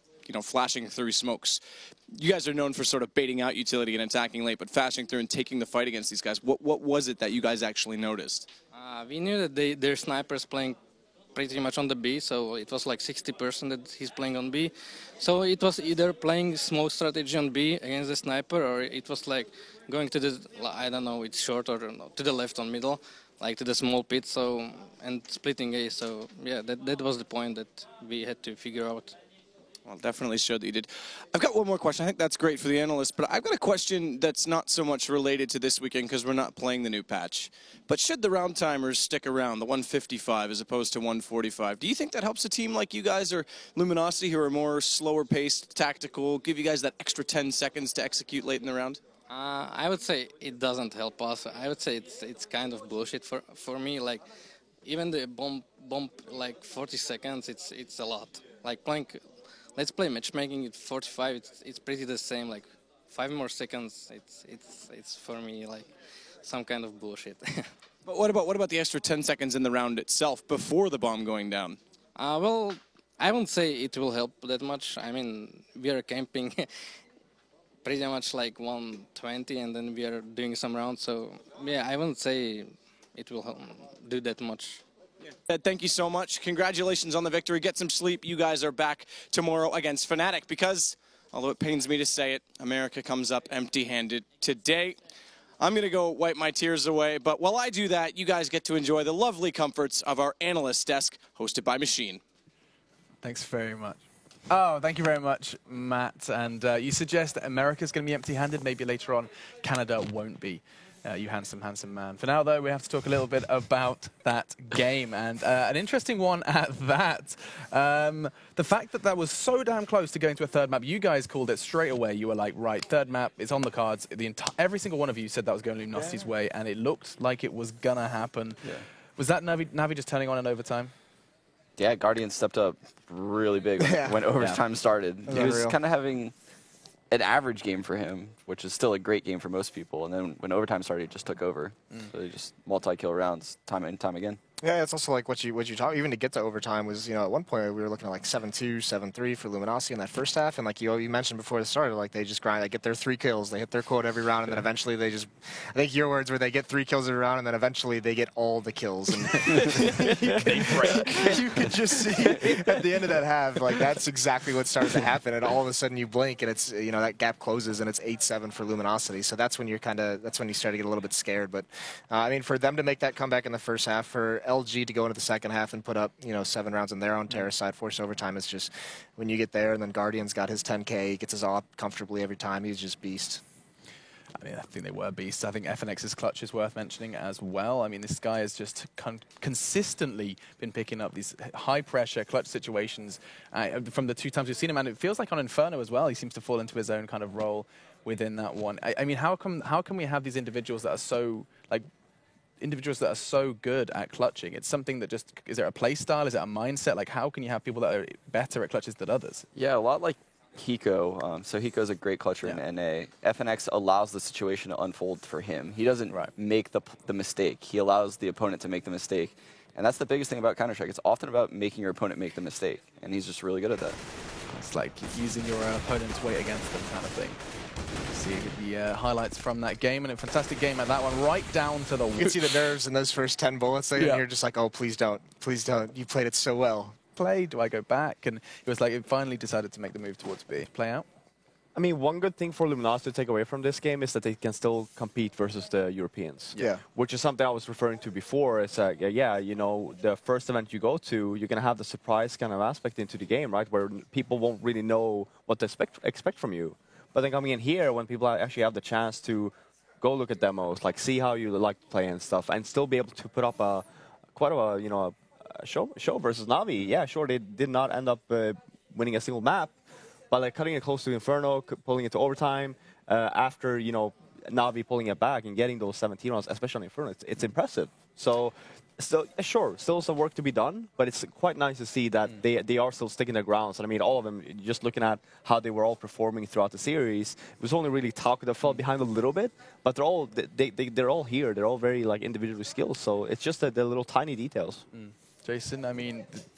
just to build on that, it is, because that was the big question was, they had that miraculous run. It was, 2 days after they put this lineup together, one of those no pressure on you situations, especially after getting 16-0, it's like, all right, guys, like we haven't prepared anything, we haven't had time to do it. It's just like, let's just play, like have fun, don't think about anything, don't feel the pressure. And now that they've had some time and you start wanting to incorporate some things, and you're going to start feeling this pressure build up a little bit more at some of these events, to have them still come out and perform against a very good Navi team on Inferno. And we knew Dust 2 was going to be a little bit dicey, but to see them do that on a map that's usually very, very good for that lineup is really cool. A good sign of things to come potentially for tomorrow. And that's what we should probably start talking about. And he's going to get some maps. It's going to be cool. I guarantee they get 4. Absolutely guarantee it, and we'll show you why. Let's bring the brackets up so you can see what we're talking about. So, Envious are going to be meeting Fnatic, and what a game that's going to be to start off the day tomorrow. That's going to be spectacular, best of 3, there's no doubt about it, as the French and Swedes do go head-to-head. And of course, in the lower side of the bracket, there you go, there's our little indicator. It's going to be Liquid versus Conquest, and I mean, that's an interesting one. That's, of course, something we'll have seen during the online season of the Pro League. That's something we'll have lots to discuss around. And going into the second half, in the Group B, you can see Question Mark and Navi going to be battling it out. It's just going to be a European affair in the upper bracket. Yeah, no surprises. No surprises there. And CLG Luminosity as well, another game that I'd be interested to see how that one does play out, considering we saw quite a kind of good showing from CLG as well. I mean, Luminosity demonstrating that they're, you know, a team that can compete, maybe not just quite pick up the win just yet. And I feel like CLG gave us some good signs on Mirage. Yeah, the funny thing about that matchup is CLG historically has the head-to-head advantage over Luminosity. I don't know if they played this new roster yet, though. No. This is a completely different beast. Yeah. So I'm interested to see how CLG fares. That'll be cool because both teams like Mirage. Yeah. So that'll be, I mean, you got to imagine that map's going to be in there. That'll be fun to watch them just duke it out. And I mean, even you go back to some of the other tournaments that we've seen in North America, like that iBuyPower tournament, it just turns into a bloodbath when there's all these North American teams involved. Oh wow! Oh wow! Well, it's time to end the day. You know, they're there you go. I mean, like it's like a club that it's like, okay, it's time for you to get out of here. You know, like you've had a good night when the club light was kind of cute and the lights go on. You're like, oh god, I made a mistake. Oh. I mean, that's kind of how it was, the ESL party. That's exactly it. Second floor, everyone was sweaty. We go out.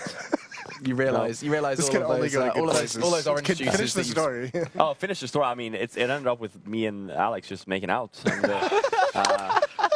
there it is. Yeah, the truth is out. There you go. I mean, I had a good time, but you were very sweaty. Machina Laren. Yeah. Oh, we were. Yeah, see, you remember now. Yeah, it's coming back to you. I was breakdancing on the dance floor. Anyway, let's stop right now. Let's end on a high note. We need to remind you one last time about the Score esports application. Grab it on your phone, and you can scroll through that one while you miss us until the same time tomorrow. Of course, head over to Google Play and iOS. And me and Faflaren are going to go take a long walk on the beach. And we'll see you tomorrow. Same time, same place. We expect to see you there. Creamy Moses.